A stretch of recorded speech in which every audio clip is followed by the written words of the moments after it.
അരുൺ ബാബു സ്വാഗതം ആശംസിക്കുന്നതിന് വേണ്ടിയിട്ട് വീണ്ടും നമ്മുടെ ഈ വേദിയുടെ മുന്നിലേക്ക്, ഈ മൈക്കിൻ്റെ മുന്നിലേക്ക് എത്തുന്നതാണ്.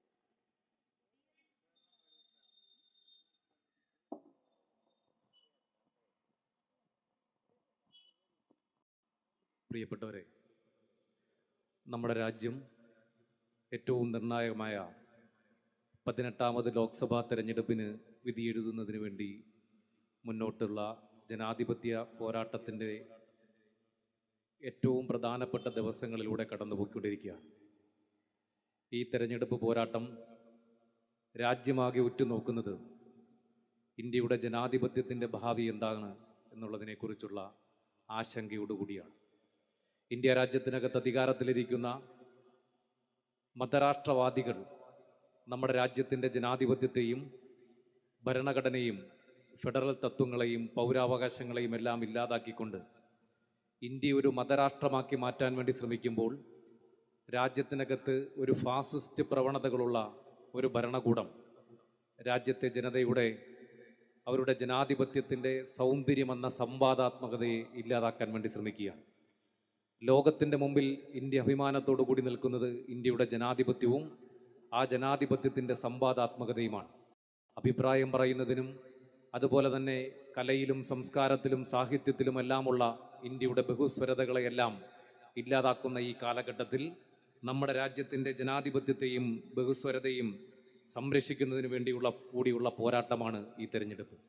ആ നിലയിൽ ഈ തെരഞ്ഞെടുപ്പിൽ കൊല്ലം ലോക്സഭാ മണ്ഡലത്തിൽ നിന്നും മത്സരിക്കുന്ന സഖാവ് എം മുകേഷ് നമ്മുടെ രാജ്യത്തെ ജനാധിപത്യ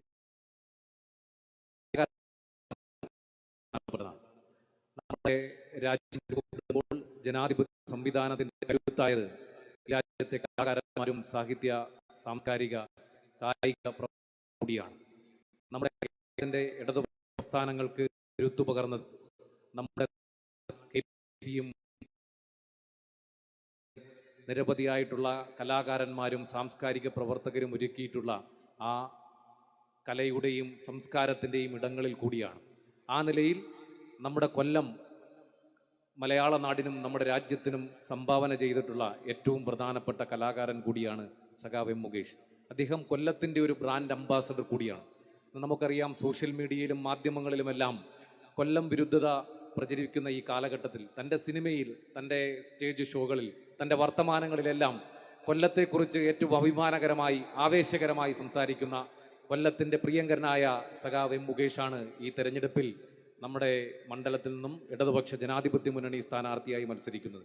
വികസനം, അത് ക്ഷേമത്തിലൂന്നുകൊണ്ടുള്ള വികസനം കൊല്ലം ജനതയ്ക്ക് കാട്ടിക്കൊടുത്ത 1800 കോടി രൂപയുടെ വികസനം നമ്മുടെ നാടിന് നൽകിയ, അതോടൊപ്പം തന്നെ ഏറ്റവും പ്രധാനം സാംസ്കാരിക മേഖലയ്ക്ക് കൊല്ലം പകർന്നു നൽകിയ നിരവധി സാംസ്കാരിക പ്രവർത്തകർ, നിരവധി നാടക പ്രവർത്തകർ, സിനിമാ താരങ്ങൾ, അതുപോലെ എഴുത്തുകാർ, സാംസ്കാരിക പ്രവർത്തകരെയെല്ലാം ഈ നാടിന് സംഭാവന ചെയ്തിട്ടുള്ള ഇടം കൂടിയാണ് ആ കൊല്ലം. ആ കൊല്ലത്തിൻ്റെ സാംസ്കാരിക മുന്നേറ്റങ്ങൾക്ക് കരുത്തു പകർന്ന ശ്രീനാരായണ ഗുരു സാംസ്കാരിക സമുച്ചയമടക്കം നമുക്ക് നൽകിയ നീലാംബരി ഓപ്പൺ എയർ ഓഡിറ്റോറിയം അടക്കം കൊല്ലത്തിൻ്റെ സാംസ്കാരിക ഇടങ്ങൾക്ക് നിരവധി സംഭാവന നൽകിയ സഖാവ് എം മുകേഷിൻ്റെ വിജയത്തിന് വേണ്ടി ഇന്ന് നമ്മുടെ കേരളത്തിൻ്റെ തന്നെ ഏറ്റവും വലിയ സംവാദാത്മകമായി നമ്മുടെ നാടിനോട് സംവദിക്കുന്ന ശ്രീ GS പ്രദീപ് അടക്കം ഇവിടെ പങ്കെടുക്കുകയാണ്. അദ്ദേഹത്തിൻ്റെ വാക്കുകൾ കേൾക്കാനാണ് നമ്മൾ ഓരോരുത്തരും കാത്തിരിക്കുന്നത്. ആ നിലയിൽ കൊല്ലത്തിൻ്റെ യുവത്വം സഖാവ് GS പ്രദീപിനോടൊപ്പം തുടർന്നുള്ള നിമിഷങ്ങൾ ചിലവഴിക്കുകയാണ്. ഈ പരിപാടിയിൽ പങ്കെടുക്കുന്ന ഏവരെയും സ്വാഗതം ചെയ്യുക എന്നുള്ളതാണ് എൻ്റെ കർത്തവ്യം. നമ്മുടെ ഇന്ത്യ, നമ്മുടെ യുവത, നമ്മുടെ Kollam youth talks with grand master GS Pradeep എന്ന പരിപാടിയുടെ അധ്യക്ഷത വഹിക്കുന്ന കേരളത്തിൻ്റെ മുതിർന്ന മാധ്യമ പ്രവർത്തകനും മീഡിയ അക്കാദമിയുടെ ചെയർമാനും CPIM-ന്റെ ജില്ലാ കമ്മിറ്റി അംഗവുമായ സഖാവ് RS ബാബുവിനെ ഈ പരിപാടിയിലേക്ക് സ്വാഗതം ചെയ്യുകയാണ്. അതോടൊപ്പം തന്നെ അശ്വമേധത്തിലൂടെ മലയാളത്തിൻ്റെ സംവാദാത്മകതയിലൂടെ നമ്മുടെ നാടിനോട് നിരന്തരം സംവദിച്ചു കൊണ്ടിരിക്കുന്ന ഈ നാടിൻ്റെ ബഹുസ്വരതകളെ, നമ്മുടെ ആശയപ്രചരണത്തെ, സംവാദാത്മകതയെല്ലാം ഇഷ്ടപ്പെടാത്ത പുതിയ ഫാസിസ്റ്റ് പ്രവണതകളിലേക്ക് നമ്മുടെ നാടിനെ മുന്നോട്ട് നയിക്കുമ്പോൾ ചരിത്രത്തെ ഓർമ്മപ്പെടുത്തിക്കൊണ്ട് നമ്മുടെ നാടിൻ്റെ സാംസ്കാരികവും സാമൂഹികവും ശാസ്ത്രീയമായ മുന്നേറ്റങ്ങളെ, ചരിത്രത്തെ വീണ്ടും വീണ്ടും ഓർമ്മപ്പെടുത്തിക്കൊണ്ട് ഈ നാടിനോട് സംവദിച്ചു കൊണ്ടിരിക്കുന്ന മലയാളിയുടെ പ്രിയപ്പെട്ട ഗ്രാൻഡ് മാസ്റ്റർ ശ്രീ സഖാവ് ജി എസ് പ്രദീപിനെ വളരെ ആവേശത്തോടു കൂടി സാംസ്കാരികതയുടെ കൊല്ലത്തിൻ്റെ ഈ കടപ്പാക്കട സ്പോർട്സ് ക്ലബിൻ്റെ ഈ മണ്ണിലേക്ക് വളരെ ആവേശപൂർവ്വം സ്വാഗതം ചെയ്യുകയാണ്. ഈ പരിപാടിയിൽ പങ്കെടുക്കുന്ന ഇടതുപക്ഷ ജനാധിപത്യ മുന്നണിയുടെ കൊല്ലം പാർലമെന്റ് മണ്ഡലത്തിന്റെ കൺവീനറും CPIM-ന്റെ സംസ്ഥാന കമ്മിറ്റി അംഗവും KSF-യുടെ ചെയർമാൻ കൂടിയായിട്ടുള്ള സഖാവ് വരദരാജനെ വളരെ ആവേശപൂർവ്വം ഈ പരിപാടിയിലേക്ക് സ്വാഗതം ചെയ്യുകയാണ്. അതോടൊപ്പം തന്നെ ഈ പരിപാടിയിൽ പങ്കെടുക്കുന്ന CPIM-ന്റെ സംസ്ഥാന കമ്മിറ്റി അംഗവും DYF-യുടെ കേന്ദ്ര കമ്മിറ്റി അംഗവുമായ സഖാവ് ചിന്ത ജെറോമിനെ വളരെ സ്നേഹപൂർവ്വം ഈ പരിപാടിയിലേക്ക് സ്വാഗതം ചെയ്യുകയാണ്. പാർട്ടിയുടെ നേതാക്കന്മാർ അതുപോലെ തന്നെ ഈ നമ്മുടെ ഇലക്ഷൻ്റെ തീം സോങ്ങിൻ്റെ പ്രകാശനം കൂടി ഈ വേദിയിൽ വെച്ച് നടക്കും. ആ തീം സോങ്ങിൻ്റെ പ്രകാശന ചടങ്ങിൽ പങ്കെടുക്കുന്നതിന് വേണ്ടി എത്തിച്ചേർന്നിട്ടുള്ള കഴിഞ്ഞ യൂണിവേഴ്സിറ്റി കലോത്സവത്തിൽ കവിതാരചനയിൽ സംസ്ഥാനത്ത് കേരള സർവകലാശാല യുവജനോത്സവത്തിൽ 1ാം സമ്മാനം നേടിയ നമ്മുടെ കൊല്ലത്തിൻ്റെ പ്രിയപ്പെട്ട എഴുത്തുകാരി കൂടിയായിട്ടുള്ള ശ്രീ ഹരിപ്രിയെ ഈ പരിപാടിയിലേക്ക് സ്വാഗതം ചെയ്യുകയാണ്. അതോടൊപ്പം തന്നെ ഇവിടെ പങ്കെടുക്കുന്ന CPIM-ന്റെ ജില്ലാ സെക്രട്ടേറിയറ്റ് അംഗം സഖാവ് VK അനിരുദ്ധൻ, കൊല്ലം ഏരിയ കമ്മിറ്റിയുടെ സെക്രട്ടറി സഖാവ് ഇക്ബാൽ സഖാവ്, കശുവണ്ടി വികസന കോർപ്പറേഷന്റെ ചെയർമാനും പാർട്ടിയുടെ ജില്ലാ സെക്രട്ടേറിയറ്റ് അംഗവുമായിട്ടുള്ള സഖാവ് S ജയമോഹൻ, അതോടൊപ്പം തന്നെ SFI-യുടെ അഖിലേന്ത്യാ ജോയിന്റ് സെക്രട്ടറി സഖാവ് ആദർശം സജി, DYF-യുടെ ജില്ലാ പ്രസിഡന്റ് സഖാവ് ശ്രീനാഥ് അടക്കമുള്ള ഈ പരിപാടിയിൽ പങ്കെടുത്തിട്ടുള്ള മുഴുവൻ ആളുകളെയും ഈ പരിപാടിയിലേക്ക് സ്വാഗതം ചെയ്തുകൊണ്ട് ഞാൻ എൻ്റെ വർത്തമാനം അവസാനിപ്പിക്കുകയാണ്. മറ്റൊരു വിശിഷ്ട വ്യക്തി കൂടിയുണ്ട്. ഈ പരിപാടിയിൽ പങ്കെടുക്കുന്ന നമ്മുടെ പ്രിയങ്കരനായ ശ്രീ ഹ്യൂമൻ സിദ്ദിഖിനെ കൂടി അദ്ദേഹത്തെ കൂടി പരിപാടിയിലേക്ക് സ്വാഗതം ചെയ്യണം.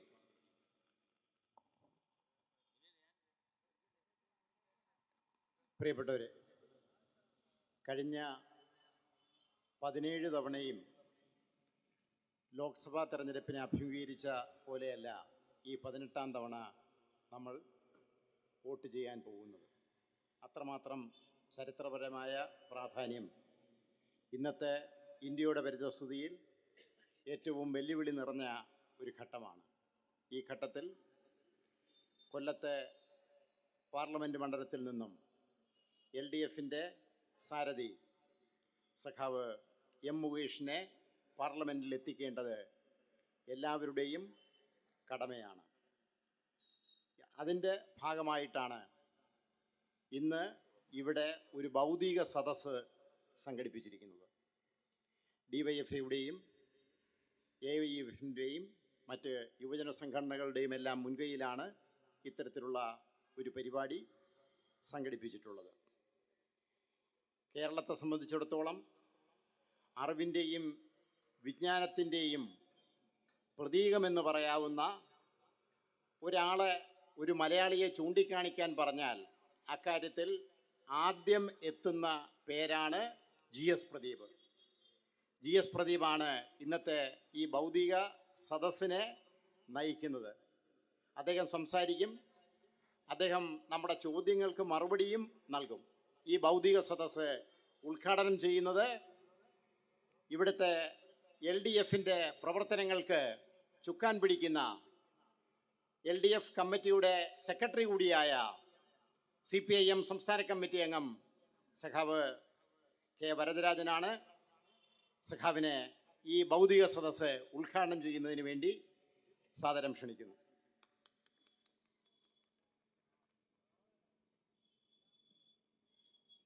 പ്രിയപ്പെട്ട അധ്യക്ഷൻ, ഏറെ പ്രിയങ്കരനായ സഖാവ് GS പ്രദീപ്, അധ്യക്ഷവേദിയിലും സദസ്സിലുമുള്ള ബഹുമാന്യരെ, ഞാനൊരു പ്രസംഗത്തിനൊന്നും മുതിരുന്നില്ല. ഞാനൊരു വഴിമുടക്കിയാകുവാൻ ഞാൻ ആഗ്രഹിക്കുന്നില്ല. GS പ്രദീപിൻ്റെ നിർബന്ധത്തും വഴങ്ങിയിട്ടാണ് ഞാൻ ഈ ദൗത്യം ഏറ്റെടുക്കുന്നത്. സുദീർഘമായ കാലത്തെ പരിചയമുള്ള നമ്മുടെ എല്ലാം അഭിമാനമായിട്ടുള്ള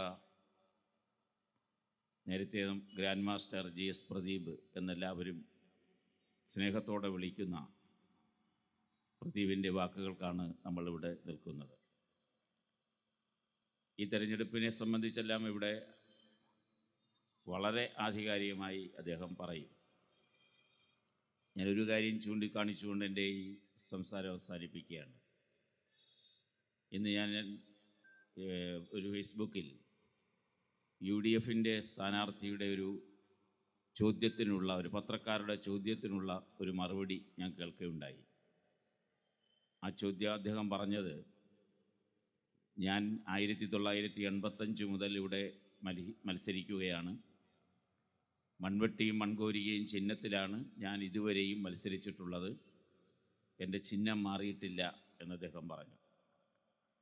അപ്പോൾ പത്രക്കാരൻ ഒരു ചോദ്യം ചോദിച്ചു, ചിഹ്നം മാറിയിട്ടില്ലെങ്കിലും മുന്നണി മാറിയിട്ടില്ലേ? അതിന് സ്ഥാനാർത്ഥിയുടെ മറുപടി, ഞാനല്ല മാറിയത്, എൻ്റെ പാർട്ടിയാണ് മാറിയത് എന്നായിരുന്നു. അപ്പോൾ ഇത്രയും വലിയ ദ്രോഹം അദ്ദേഹത്തിൻ്റെ പാർട്ടി എന്തിനാണ് ചെയ്തത് എന്ന മറുചോദ്യം ചോദിക്കാൻ അവസരം കൊടുക്കാതെ അദ്ദേഹം മാറുകയാണ് ചെയ്തത്. നിങ്ങൾക്കറിയും, ഒരു കാലത്ത് നമ്മുടെ ഈ ജില്ലയിലെ ഏറ്റവും പ്രഗത്ഭമായ ഒരു രാഷ്ട്രീയ പ്രസ്ഥാനമായിരുന്നു RSP. ഇവിടെ മുനിസിപ്പാലിറ്റി ആയിരുന്നപ്പോഴും, കോർപ്പറേഷനായിരുന്നപ്പോഴും, ജില്ലാ കൗൺസിൽ വന്നപ്പോഴും, ജില്ലാ പഞ്ചായത്ത് വന്നപ്പോഴും, ഗ്രാമപഞ്ചായത്തുകളിലും സഹകരണ സ്ഥാപനങ്ങളിലുമെല്ലാം ഇടതുപക്ഷ ജനാധിപത്യ മുന്നണിയിൽ നിന്നിരുന്ന കാലത്ത് മുഖ്യമായ പങ്കാളിത്തം വഹിച്ചിരുന്ന പാർട്ടികളിലൊന്നായിരുന്നു ഈ പാർട്ടി. ഇപ്പോഴൊരേ ഒരാൾക്ക് മാത്രമാണ് ഈ പാർട്ടിയിൽ ഏതെങ്കിലും ജനപ്രാതിനിധ്യം ഉള്ളത് എന്നുള്ളതാണ് വസ്തുത. 5 MLA-മാരുണ്ടായിരുന്ന സമയത്താണ് UDFിലേക്ക് ചേക്കേറിയത്. അവരെല്ലാം പിന്നീട് ഒറ്റ MLA-മാരില്ലാതായിട്ട് വർഷങ്ങളായി. മുനിസിപ്പാലിറ്റിയിലും കോർപ്പറേഷനുകളിലും മറ്റ് തദ്ദേശ സ്വയംഭരണ സ്ഥാപനങ്ങളിലുമെല്ലാം ഉണ്ടായിരുന്ന സ്ഥാനങ്ങൾ നഷ്ടപ്പെട്ടു. സഹകരണ സംഘങ്ങളിലേക്കുള്ള ബോർഡ് മെമ്പർമാരും പ്രസിഡൻറ്റും അടക്കമുള്ള ഒട്ടേറെ പോസ്റ്റുകൾ ലഭിച്ചിരുന്നതെല്ലാം നഷ്ടപ്പെട്ടു. ഇന്നിപ്പോൾ RSP എന്നത് ഈ ഒരു മനുഷ്യൻ്റെ സ്ഥാനമോഹത്തിന് വേണ്ടി ത്യാഗം ചെയ്യുന്നവരുടെ പാർട്ടിയായി മാറി എന്നുള്ളതാണ്. പാർട്ടിയാണ് കൂറുമാറിയത് എന്ന് പറയുന്നതിലൂടെ അദ്ദേഹം ഇപ്പോൾ ആവർത്തിക്കുന്നത്. അദ്ദേഹത്തെക്കുറിച്ച് ഒട്ടേറെ കാര്യങ്ങൾ നിങ്ങൾക്കറിയും, ഞാൻ പറയുന്നില്ല. കഴിഞ്ഞ 10 വർഷക്കാലം നാട്ടിൽ നടന്ന ഏതെങ്കിലും പ്രവർത്തനങ്ങൾക്ക് പ്ലക്കാർഡ് വെച്ച് ബോർഡ് വെച്ച് അതിൻ്റെ എല്ലാം പിതൃത്വം ഏറ്റെടുക്കുന്നു എന്നുള്ളത് മാത്രമേ അദ്ദേഹം ചെയ്തിട്ടുള്ളൂ എന്നത് ഇന്നിപ്പോൾ പകൽ പോലെ വ്യക്തമായ ഒരു സാഹചര്യത്തിൽ ഇടതുപക്ഷ ജനാധിപത്യ മുന്നണി അഭിമാനപൂർവ്വം രാഷ്ട്രീയ പാരമ്പര്യമുള്ള, കലാപാരമ്പര്യമുള്ള, തികച്ചും കലാകാരൻ മാത്രമല്ല, ഒരു രാഷ്ട്രീയക്കാരൻ എന്നുള്ള നിലയിൽ ഒരു ഭേദപ്പെട്ട ഏറ്റവും മിടുക്കനായ ഒരു നിയമസഭാ സാമാജികൻ എന്ന നിലയിലും തൻ്റെ കഴിവുകൾ തെളിയിച്ച സൗമ്യ മുകേഷിനെ കൊല്ലം പാർലമെൻറ്റ് നിയോജക മണ്ഡലത്തിലേക്ക് അഭിമാനപൂർവ്വമാണ് ഇടതുപക്ഷ ജനാധിപത്യ മുന്നണി അവതരിപ്പിക്കുന്നത്. ഈ കഴിഞ്ഞ 1 മാസത്തോളമായി പ്രവർത്തന രംഗത്താണ് നമ്മളെല്ലാവരും, സ്ഥാനാർത്ഥിയും അതേപോലെ തന്നെ. ആ പ്രവർത്തനത്തിലൂടെ ഇന്ന് കൊല്ലം പാർലമെൻറ്റ് നിയോജക മണ്ഡലത്തിൽ മുൻപന്തിയിലെത്താൻ ഇടതുപക്ഷ ജനാധിപത്യ മുന്നണിക്ക് കഴിഞ്ഞിട്ടുണ്ട് എന്ന് നിഷ്പക്ഷരായിട്ടുള്ള ആളുകൾ ഇപ്പോൾ സമ്മതിക്കുന്ന നിലയിലേക്ക് കാര്യങ്ങൾ മാറിയിട്ടുണ്ട്. അതുകൊണ്ട് നമ്മുടെ ഉത്തരവാദിത്തങ്ങൾ കൂടുതൽ കൂടുകയാണ്. ഈ മണ്ഡലത്തിൽ നിന്നും വലിയ ഭൂരിപക്ഷത്തോടുകൂടി ഇടതുപക്ഷ ജനാധിപത്യ മുന്നണിക്ക് വിജയിക്കേണ്ടതുണ്ട്. അതിന് നമുക്കൊന്നിച്ച് പരിശ്രമിക്കാം എന്ന് മാത്രം ഈ അവസരത്തിൽ ഓർമ്മപ്പെടുത്തിക്കൊണ്ട്, അരിവാൾ ചുറ്റിക നക്ഷത്രമാണ് നമ്മുടെ അടയാളം എന്ന് എല്ലാവർക്കും അറിയും. ആ അടയാളത്തിൽ വോട്ടുകൾ പരമാവധി സമാഹരിക്കാൻ നമുക്ക് കഴിയണം എന്നാഗ്രഹിച്ചുകൊണ്ട് ഞാൻ എൻ്റെ ഈ ചെറിയ സംസാരം അവസാനിപ്പിക്കുന്നു. ഇതിൻ്റെ ഔപചാരികമായ ഉദ്ഘാടനം നിർവഹിച്ചതായി അറിയിക്കുന്നു.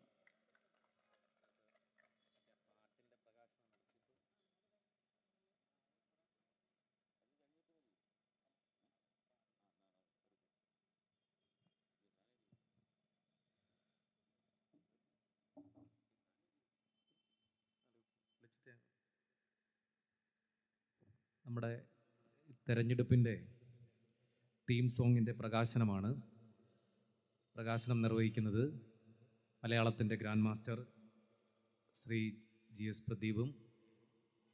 അത് ഏറ്റുവാങ്ങുന്നത് കഴിഞ്ഞ യൂണിവേഴ്സിറ്റി കലോത്സവത്തിന് കവിതാരചനയിൽ 1ാം സമ്മാനം നേടിയ കഴിഞ്ഞ കേരളോത്സവത്തിനടക്കം നിരവധി സമ്മാനങ്ങൾ വാങ്ങിക്കൂട്ടിയിട്ടുള്ള നമ്മുടെ പ്രിയപ്പെട്ട എഴുത്തുകാരി ഹരിപ്രിയയാണ്. ഈ പാട്ട് രചിച്ചത് ഹ്യൂമൻ സിദ്ദിഖാണ്. അദ്ദേഹത്തെയും ഈ വേദിയിലേക്ക് ക്ഷണിക്കുകയാണ്.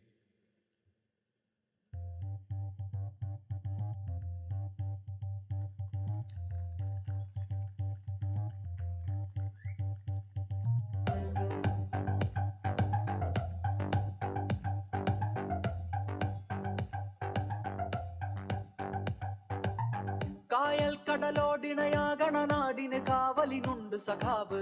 കാടും കാട്ടരുവിയും ഇളകണ കാറ്റിലുയർത്ത കരുത്ത് മുകേഷ്. കായൽ കടലോടിണയാകണ നാടിന് കാവലിനുണ്ട് സഖാവ്. കാടും കാട്ടരുവിയും ഇളകണ കാറ്റിലുയർത്ത കരുത്ത് മുകേഷ്. കൊല്ലത്തിന്നിട നെഞ്ചിൽ ചന്താരകമായി വിടർന്നു മുകേഷ്. തിരമാലകൾ പോലെയുറച്ച് ജയിച്ചിടുമിക്കുറി കൊല്ലത്ത്. മതരാജ്യമുയർത്താൻ വെമ്പും കാവാലികരുടെ സൽക്കാരം. കൂടാൻ ചേരാത്തൊരു പ്രതിനിധി കൊല്ലത്ത് ജയിക്കണം. കായൽ കടലോടിണയാകണ നാടിന് കാവലിനുണ്ട് സഖാവ്. കാടും കാട്ടരുവിയും ഇളകണ കാറ്റിലുയർത്ത കരുത്ത് മുകേഷ്. കായൽ കടലോടിണയാകണ നാടിന് കാവലിനുണ്ട് സഖാവ്. കാടും കാട്ടരുവിയും ഇളകണ കാറ്റിലുയർത്ത കരുത്ത് മുകേഷ്.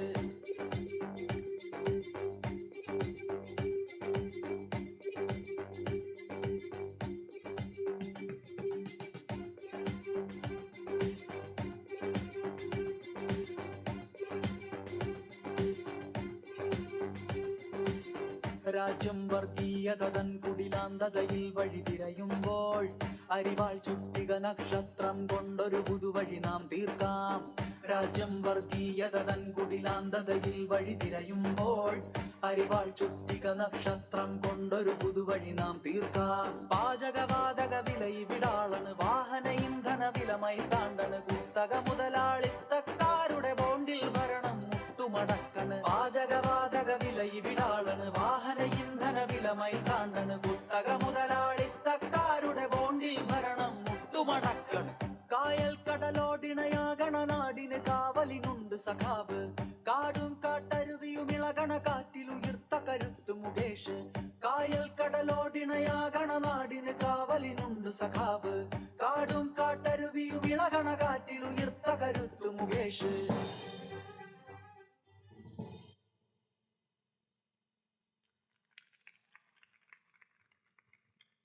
ഇനി ഈ വേദി ഏറ്റെടുക്കുന്നതിന് വേണ്ടി GS പ്രദീപിനെ സ്നേഹപൂർവ്വം ക്ഷണിക്കുകയാണ്.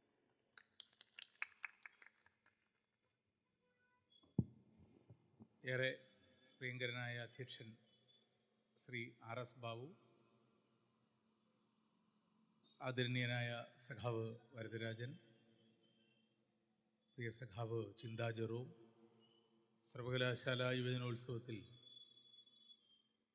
ഈസോപ്പ് പെണ്ണുങ്ങൾ എന്ന കവിത എഴുതിയ മിടുക്കിയായ നാളെയുടെ കവയിത്രി ഹരിപ്രിയ, നമ്മളിപ്പോൾ കേട്ട തെരഞ്ഞെടുപ്പിൻ്റെ ഈ തീം സോങ് മുകേഷിൻ്റെ വിജയത്തിനു വേണ്ടിയുള്ള ആവേശകരമായ ചിന്തകളുടെ ഈ കാവ്യരൂപം സൃഷ്ടിച്ച Shri human Siddique, democratic youth federation of ഇന്ത്യയുടെ മികച്ച അമരക്കാരിൽ ഒരാളായ സഖാവ് അരുൺ, ദേശിങ്കനാട്ടെ, പ്രിയപ്പെട്ടവരെ, നമ്മുടെ ഇന്ത്യ, നമ്മുടെ യുവത, നമ്മുടെ കൊല്ലം എന്നതാണ് ഈ സായാഹ്നത്തിലുള്ള സംഭാഷണങ്ങൾക്ക് തലവാചകമായി ലഭിച്ചത്. കുറച്ച് ദിവസങ്ങൾ കഴിയുമ്പോൾ അഭിമുഖീകരിക്കുന്ന പാർലമെൻറ്റ് തിരഞ്ഞെടുപ്പിന് മുന്നോടിയായാണ് നമ്മളറിയുന്നത് പോലെ ഒരുമിച്ച് കുറച്ചു നേരം ഇവിടെ ചിലവഴിക്കുന്നത്. നമ്മുടെ ഇന്ത്യ എന്നതിൽ തുടങ്ങി നമ്മുടെ യുവതയിലെയും നമ്മുടെ കൊല്ലത്തിനെയും കുറിച്ചുള്ള കുറച്ചിത്തിരി കാര്യങ്ങൾ പറയാമെന്നും കടമ്പനിട്ട് എഴുതിയതുപോലെ ഒത്ത നടുവിൽ നിന്ന് ബാക്കി നിങ്ങൾ അറിയുകയും പ്രവർത്തിക്കുകയും ചെയ്യും എന്നും വിശ്വസിക്കട്ടെ. തലവാചകങ്ങളിൽ ആദ്യത്തേതായി ശ്രദ്ധിച്ചത് നമ്മുടെ ഇന്ത്യ എന്നാണ്. ഇന്ത്യക്ക് ഒരു ഭരണഘടന ഇന്നുവരെ എന്തായാലും ഉണ്ട്. ഈ ഭരണഘടന നിർമ്മിക്കപ്പെട്ടപ്പോൾ ഭരണഘടനയ്ക്ക് ഒരു പ്രിയാമ്പിൾ, ഒരു ആമുഖവും സൃഷ്ടിക്കപ്പെട്ടു. ഭരണഘടനയുടെ ആമുഖം നമുക്കെല്ലാം ഇന്ന് പരിചിതമായതുപോലെ we the people of India, അല്ലെങ്കിൽ നാം ഇന്ത്യയുടെ ജനങ്ങൾ എന്നാരംഭിക്കുന്ന പ്രിയാമ്പിളാണ്. ഭരണഘടനയുടെ പ്രിയാമ്പിളിൻ്റെ അംഗീകാരത്തിനു വേണ്ടി മേശപ്പുറത്ത് വെച്ച കോൺസ്റ്റിറ്റ്യൂവൻ്റ് അസംബ്ലിയിൽ അന്നത്തെ ഇന്ത്യൻ നാഷണൽ കോൺഗ്രസ്സുകാരനും പിന്നീട് ഹിന്ദുസഭകളുടെ നേതാവുമൊക്കെയായി മാറിയ, അല്ല അത് കാലാകാലങ്ങളായി അങ്ങനെയാണ്, ആദ്യം ഇന്ത്യൻ നാഷണൽ കോൺഗ്രസ്സുകാരനായിരിക്കുക, പിന്നീട് ഹിന്ദുസഭകളുടെ നേതാവായി മാറുക എന്നത് ചരിത്രത്തിൻ്റെ ഒരു ഒഴുക്കാണല്ലോ. അപ്പോൾ അന്ന് ആ കോൺസ്റ്റിറ്റ്യൂവൻ്റ് അസംബ്ലിയിൽ അംഗമായ ഹരി വിഷ്ണു കാമത്ത് എഴുന്നേറ്റ് നിൽക്കുകയും ഒരു എതിരഭിപ്രായം ഉന്നയിക്കുകയും ചെയ്തു. അത് V the people of India, അല്ലെങ്കിൽ നാം ഇന്ത്യയിലെ ജനങ്ങൾ എന്നാകരുത് ഇന്ത്യയുടെ ഭരണഘടനയുടെ പ്രിയാമ്പിളിൻ്റെ ആദ്യ വാചകം. പകരം അദ്ദേഹം നിർദ്ദേശിച്ചത് in the name of the God, ദൈവത്തിൻ്റെ പേരിൽ, ദൈവത്തിൻ്റെ നാമത്തിൽ എന്ന് തുടങ്ങണം എന്നാണ്. ഇന്ത്യയിലെ അവസാനത്തെ നോവുന്ന മനുഷ്യനോടൊപ്പവും നിൽക്കുന്നതാകണം ജനാധിപത്യത്തിൻ്റെ അർത്ഥമെന്ന് വിശ്വസിച്ച ഡോക്ടർ BR അംബേദ്കർ അതിശക്തമായി അതിനെ എതിർക്കുകയും സ്വാഭാവികമായും രണ്ട് അഭിപ്രായങ്ങൾ ഉണ്ടായതിനാൽ കോൺസ്റ്റിറ്റ്യൂവൻ്റ് അസംബ്ലി വോട്ടിട്ട് തിരഞ്ഞെടുക്കാൻ തീരുമാനിക്കുകയും ചെയ്തു. അങ്ങനെയാണ് ഇന്ത്യയുടെ ഭരണഘടനയുടെ പ്രിയാമ്പിളിലെ ആദ്യ വാചകം ദൈവനാമത്തിൽ എന്ന് വേണോ, നാം ഇന്ത്യയിലെ ജനങ്ങൾ എന്ന് വേണോ എന്നുള്ള വോട്ടെടുപ്പ് നടന്നപ്പോൾ 30-ൽ പരം വോട്ടുകളെ 68 വോട്ടുകളുടെ ഭൂരിപക്ഷത്തിൽ പരാജയപ്പെടുത്തി ദൈവത്തിനെ ജനങ്ങൾ പരാജയപ്പെടുത്തിയ ഭരണഘടനയാൽ എഴുതി ചേർക്കപ്പെട്ട ഒരു രാജ്യത്തിൻ്റെ പേരാണ് നമ്മുടെ ഇന്ത്യ. ആ ഇന്ത്യ സ്വതന്ത്രമായത് ഒരു പാതിരാത്രിയിലാണെന്നും നമുക്കെല്ലാവർക്കും അറിയാം. അഭിപ്രായ വ്യത്യാസം നമ്മളെല്ലാം അഭിമാനത്തോടെ ആഘോഷത്തോടെ പറയുന്നത് പോലെ സ്വതന്ത്രമായി എന്ന പ്രയോഗമാണോ ശരി, ചരിത്രകാരന്മാർ രേഖപ്പെടുത്തിയതുപോലെ അധികാര കൈമാറ്റം നടന്നു എന്ന പ്രയോഗമാണോ ശരി എന്ന കാര്യത്തിലൊക്കെയാണ് അഭിപ്രായ വ്യത്യാസം. എന്തായാലും 1947 ഓഗസ്റ്റ് 14 പാതിരാത്രി ഈ സോക്കോൾഡായ യൂണിയൻ ജാക്കിന് പകരം സ്വതന്ത്ര ഭാരതത്തിൻ്റെ പതാക ഉയർത്തപ്പെടുകയും ഭാരതം അധികാര കൈമാറ്റത്തിലൂടെ തദ്ദേശ ഭരണ അവകാശം ലഭിക്കുകയും ചെയ്ത രാത്രിയിൽ ആഘോഷങ്ങളുടെ കമ്പ തിമിർപ്പിൽ പിന്നീട് വന്ന നായക കുലപതികളൊക്കെ തന്നെ ഡൽഹിയിൽ, ചെങ്കോട്ടയിൽ ആഹ്ലാദാഘോഷങ്ങളിൽ പുളകിതരായപ്പോൾ ഒരു പാവം മനുഷ്യൻ അവിടെ നിന്നും വളരെ ദൂരെ കൽക്കത്തയിലെ നവഖലിയിൽ രാമന്റെയും റഹീമിന്റെയും പേരിൽ ഈ രാജ്യത്തിനേറ്റ മുറിവിന്റെ നീറ്റൽ മായ്ക്കുവാൻ വേദനയോടെ മുറിവുകളേറ്റ നിസ്വരായ മുസൽമാന്റെ ഭവനങ്ങളിൽ പോയി അവരുടെ ഹൃദയങ്ങളിൽ ശാന്തിയുടെ മരുന്ന് പുരട്ടുന്ന സമൂഹത്തിന്റെ ഡോക്ടറായി മാറി. ആ മനുഷ്യൻ ഈ രാജ്യത്തിനേറ്റ എല്ലാ മുറിവുകളും മാറ്റാൻ തനിക്കുള്ളതൊക്കെയും ഒടുവിൽ തന്നെയും കൊടുത്ത അർത്ഥനഗ്നനായ ആ സന്യാസി ഗാന്ധിജി കൽക്കത്തയിൽ നവഖലിയിൽ കുറെ നാളുകൾ ഉപവാസം അനുഷ്ഠിച്ചുകൊണ്ട് തന്നെ മതവൈരം കാരണമുള്ള മനുഷ്യവേദനകൾ പരിഹരിക്കുവാൻ, ശാന്തമാക്കുവാൻ വിജയിച്ചു. ഉപവാസം അവസാനിപ്പിച്ച് മടങ്ങുന്നതിന് മുൻപ് ഗാന്ധിജി ഒരു കാര്യം ചെയ്തു. ഈ രാജ്യത്തിന്റെ പ്രധാനമന്ത്രിക്ക് അറിയാതെ പോകുന്ന ചരിത്രം ഗാന്ധിജി ചെയ്ത ആ കാര്യം. അത് തൊട്ടടുത്ത ഇസ്ലാം ദേവാലയത്തിൽ മഗ്രിബിന് പോവുകയോ അല്ലെങ്കിൽ വരികയോ ചെയ്യുകയായിരുന്ന മനുഷ്യരോട്, മുസൽമാന്മാരോട്, അല്ലെങ്കിൽ ആ മുസൽമാന്മാരായ സഹോദരങ്ങളെ വഴിയിൽ തടഞ്ഞു നിർത്തി ഗാന്ധിജിയുടെ നിർദ്ദേശപ്രകാരം ആ പ്രദേശത്തെ ഹിന്ദുക്കളും സിഖുകാരും അടങ്ങുന്ന കുടുംബങ്ങൾ, ആ പ്രദേശത്തെ ഹിന്ദു സിഖ് കുടുംബങ്ങൾ ഈ മുസൽമാന്മാരെ, നവഖലിയിലെ മുസൽമാന്മാരെ യാത്രയുടെ പകുതിയിൽ തടഞ്ഞു നിർത്തിയിട്ട് അവരോട് പറഞ്ഞു, ഏറെ തളർന്ന് യാത്ര ചെയ്ത് ആരാധനാലയത്തിലേക്ക് പോകുന്ന നിങ്ങൾ ഒരു നിമിഷം നിൽക്കണം. ഞങ്ങളുടെ വീട്ടിൽ നിന്ന് നിങ്ങൾക്ക് വേണ്ടി തയ്യാറാക്കി കൊണ്ടുവന്ന ഈ ഒരു കപ്പ് ചായ കുടിച്ചിട്ട് നിങ്ങൾ പോകണം. ഇന്ത്യയിലെ പ്രധാനമന്ത്രിക്ക് അറിയാതെ പോയത് ഗാന്ധിജിയുടെ നിർദ്ദേശപ്രകാരം മുസൽമാനെ തടഞ്ഞു നിർത്തി ഹിന്ദുക്കളും സിഖുകാരും പകർന്നുകൊടുത്ത ചായയുണ്ടാക്കാൻ ആ കപ്പ് ചായ സൃഷ്ടിക്കുവാൻ ഉപയോഗിച്ചിരുന്നത് തേയിലപ്പൊടിയായിരുന്നില്ല, മറിച്ച് ആ ചായപ്പൊടിയുടെ പേരാണ് ഇന്ത്യൻ മതേതരത്വം എന്നതാണ്. ആ ചായ കുടിച്ചു വളർന്നവരാണ് പുരോഗമന സ്വഭാവമുള്ള ഓരോ മനുഷ്യരും. ആ ചായയുടെ അർത്ഥമറിയാവുന്നത് കൊണ്ടാണ് സഖാവ് എന്നിവിടെ പരസ്പരം സംബോധന ചെയ്തത്.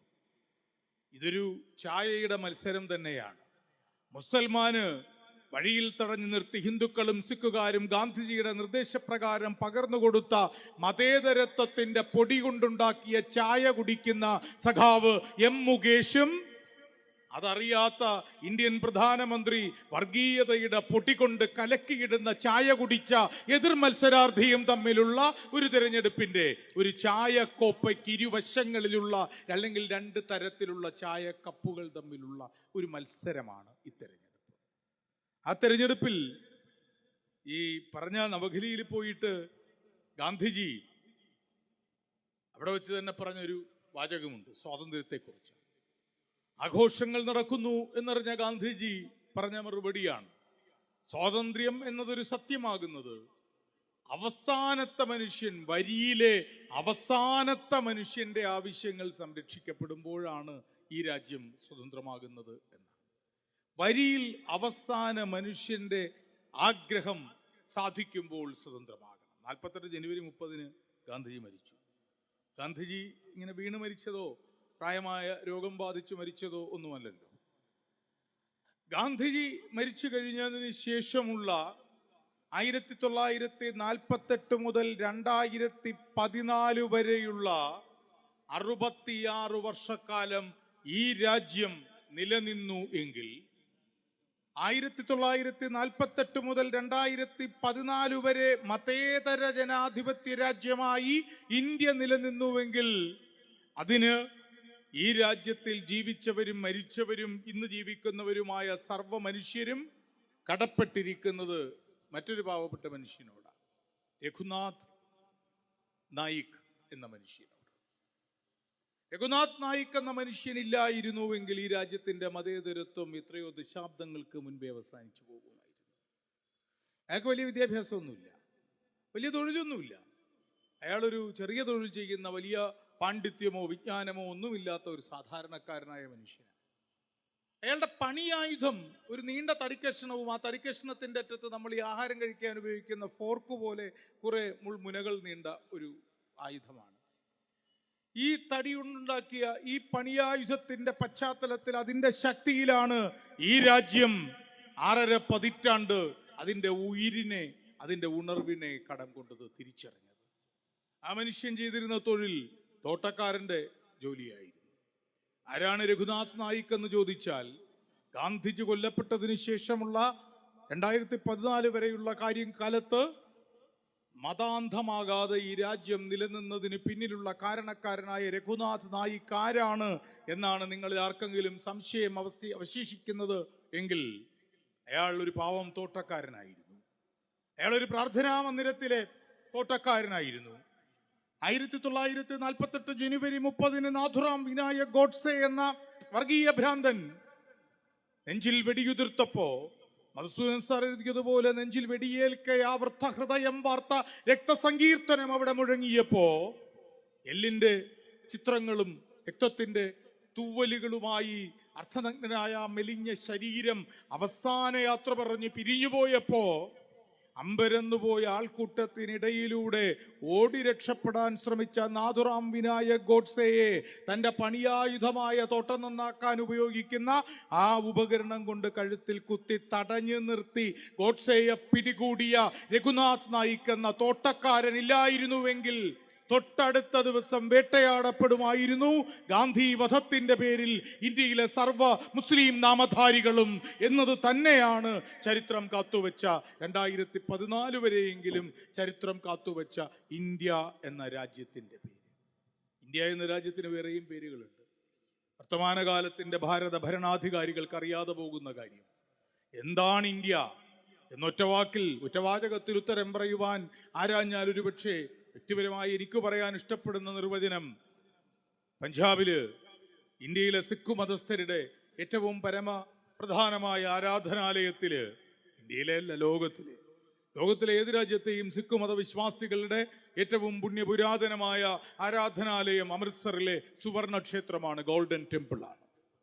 അമൃത്സറിലെ സുവർണ ക്ഷേത്രത്തിലേക്ക് ലോകത്തിന്റെ വിവിധ ഭാഗങ്ങളിൽ നിന്ന് ഖൽസക്ക് വരുന്ന സിഖ് മതവിശ്വാസികളുടെ എണ്ണം വളരെ വലുതാണ്. അങ്ങനെ ഒരുപാട് ആചാരങ്ങളിൽ കൃത്യമായ നിഷ്ഠയുള്ള തങ്ങളുടെ വിശ്വാസങ്ങളെ മുറുകെ പിടിക്കുന്ന ലോകമെമ്പാടുമുള്ള സിഖ് മതസ്ഥരുടെ പരമ പവിത്ര തീർത്ഥാടന കേന്ദ്രമായ അമൃത്സറിലെ സുവർണ ക്ഷേത്രത്തിന്റെ ശിലാസ്ഥാപനം നടത്തിയത്, അതിന് അടിക്കല്ലിട്ടത് ഗുരു ഗോവിന്ദ് സിംഗോ ഗുരു അർജുൻ ദേവോ ഗുരു നാനാക്കോ ഒന്നുമായിരുന്നില്ല, മറിച്ച് ബാബ മീർ മുഹമ്മദ് സാഹിബ് എന്ന ഇസ്ലാം സൂഫി സന്യാസിയാണ് എന്ന വാചകത്തിന്റെ പേരാണ് ഇപ്പറയുന്ന ഇന്ത്യ എന്ന വാക്കിന്റെ അർത്ഥം. അറിയാതെ പോകുന്നത് ഇന്ത്യ എന്താണെന്ന് ഭരണാധികാരി അറിയാതെ പോകുന്നത് മറ്റു ചില കാര്യങ്ങളിലും കൂടി തന്നെ. ആ മറ്റു ചില കാര്യങ്ങളിൽ ഒന്ന്, അതും ഒരു പഴയ കഥയാണ്. 1919 ജാലിയൻ വാലാബാഗ് ദുരന്തം നടന്നു കഴിഞ്ഞപ്പോൾ വലിയ വിശാലമായ മൈതാനത്തിൽ സ്വാതന്ത്ര്യ സമര സേനാനികളായ നിരായുധരായ മനുഷ്യരിങ്ങനെ നിറഞ്ഞു നിൽക്കുന്നപ്പോൾ തുറന്നിട്ടിരുന്ന ഏക കമാനത്തിൽ നിലയുറപ്പിച്ചിട്ട് യന്ത്രത്തോക്കുകൊണ്ട് അവരുടെ നേർക്ക് ജനറൽ ഡയർ എന്ന് പറയുന്ന സൈനിക ഉദ്യോഗസ്ഥൻ ഇങ്ങനെ തെരുതെരെ നിറയൊഴിച്ചപ്പോ ഒരുപാട് പേർ വെടിയേറ്റും പലരും കിണറുകളിലും വീണ് പിടഞ്ഞും മരിച്ചു പോയപ്പോ അച്ഛനമ്മമാരുടെ കൈകളിൽ നിന്ന് വിട്ടുപോയ വിരലുകൾ തേടി നടന്നുപോയ കുഞ്ഞുങ്ങൾ പിടഞ്ഞു മരിച്ചപ്പോ രാജ്യം വല്ലാതെ നൊന്ത് കരഞ്ഞപ്പോ പഞ്ചാബിൽ നിന്ന് ഇംഗ്ലണ്ടിലേക്ക് പോയി ഒരു ചെറുപ്പക്കാരൻ, ഒരു കൗമാരക്കാരൻ. അവിടെ പോയി 10-20 വർഷം കഴിഞ്ഞ് അവസരം കിട്ടിയപ്പോ അക്കാലഘട്ടത്തിൽ പഞ്ചാബ് ജാലിയൻ വാലാബാഗ് ദുരന്തത്തിന്റെ കാലഘട്ടത്തിൽ ഹരിയാനയിലെ ഗവർണറായി ജോലി ചെയ്തിരുന്ന മൈക്കൽ ഒഡ്വയറിനെ ഇയാൾ വെടിവെച്ചു കൊന്നു. ഞാനൊക്കെ സ്കൂളിൽ LPS പഠിക്കുമ്പോൾ ചില പുസ്തകങ്ങളിലൊക്കെ ജനറൽ ഡയറിനെ വെടിവെച്ചു കൊന്നു എന്ന് തെറ്റായി പഠിച്ചിട്ടുണ്ട്. ജനറൽ ഡയർ പക്ഷേ പിന്നീട് വേറെ ഏതോ രോഗം ബാധിച്ച് മരിക്കുകയാണ് ചെയ്തത്.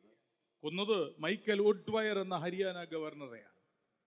വെടിവെച്ചു കൊന്ന ആളുടെ പിടികൂടി ബ്രിട്ടീഷ് കോർട്ട് ഓഫ് ജസ്റ്റിസിൽ ഹാജരാക്കി അയാളെ വിചാരണയ്ക്ക് മുന്നിൽ കൊണ്ടുവന്നു കഴിഞ്ഞപ്പോൾ വിശദമായ പോലീസ് അന്വേഷണത്തിന്റെ ഭാഗമായി മനസ്സിലാകുന്നു അയാൾ ഇന്ത്യയിൽ വെച്ച് അയാളുടെ പേര് ഉത്തം സിംഗ് എന്നായിരുന്നു.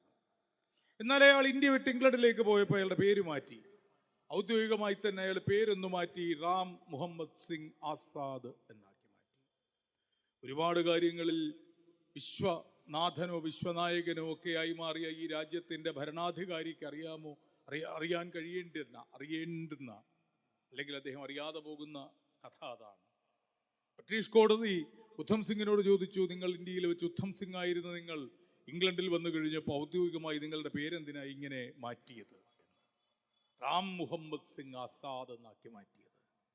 അയാൾ പറഞ്ഞ മറുപടി ഉണ്ട്, ഞാൻ എൻ്റെ നാട്ടുകാരുടെയൊക്കെ പ്രിയപ്പെട്ട കൗമാരക്കാരനായ ഉത്തം സിംഗ് എന്ന സിഖ് കുമാരനായിരുന്നു. പക്ഷെ ഞാൻ ഇവിടേക്ക് വന്നത് ജാലിയൻ വാലാബാഗ് മൈതാനത്തിൽ തകർന്നുടഞ്ഞുപോയ എൻ്റെ രാജ്യം എന്ന് പറയുന്ന, അതിൻ്റെ ആത്മാഭിമാനം എന്ന് പറയുന്ന കളിമൺ കുടത്തിനു വേണ്ടിയാണ്. എൻ്റെ രാജ്യത്തിൻ്റെ ആത്മാവിന് ഏറ്റവും മുറിവിൻ്റെ നീറ്റൽ മാറ്റുവാനുള്ള എൻ്റെ നിയോഗം ഒരു ഇന്ത്യക്കാരൻ്റെ നിയോഗം ചെയ്യാനാണ് വന്നത്. അത് ചെയ്യുമ്പോൾ ഞാനൊരു ഇന്ത്യക്കാരനാകണമെന്ന് എനിക്ക് നിർബന്ധമുണ്ട്.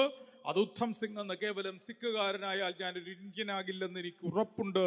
ഇന്ത്യയിലെ ഹിന്ദുമത വിശ്വാസികളുടെ പ്രതീകമായി റാമും ദേശീയ മുസ്ലിമിന്റെ വിശ്വാസ പ്രമാണങ്ങളുടെ പ്രതിനിധിയായി മുഹമ്മദും സിഖ് ദേശീയതയുടെ പ്രതീകമായ സിംഗും സർവോപരി സ്വതന്ത്രൻ എന്നർത്ഥം വരുന്ന ആസാദ് എന്ന വാക്കും ചേർത്ത് രാം മുഹമ്മദ് സിംഗ് ആസാദ് ആയാലേ ഞാനൊരു ഇന്ത്യക്കാരനാകൂ എന്ന് ശപഥം ചെയ്ത് കോടതിയിൽ അറിയിച്ച ഉത്തം സിംഗ് ജാതി മത വർഗ വർണ്ണ കുലഗോത്ര പണമണ നിറങ്ങളിൽ ഇല്ലാത്ത ഒരു രാജ്യമാണ് എൻ്റെ ഇന്ത്യ എന്ന് അടയാളപ്പെടുത്തിയ ഉത്തം സിംഗിന്റെ രാജ്യമാണ് ഇന്ത്യ. അതിനു മുൻപ് വിവേകാനന്ദന്റെ രാജ്യം.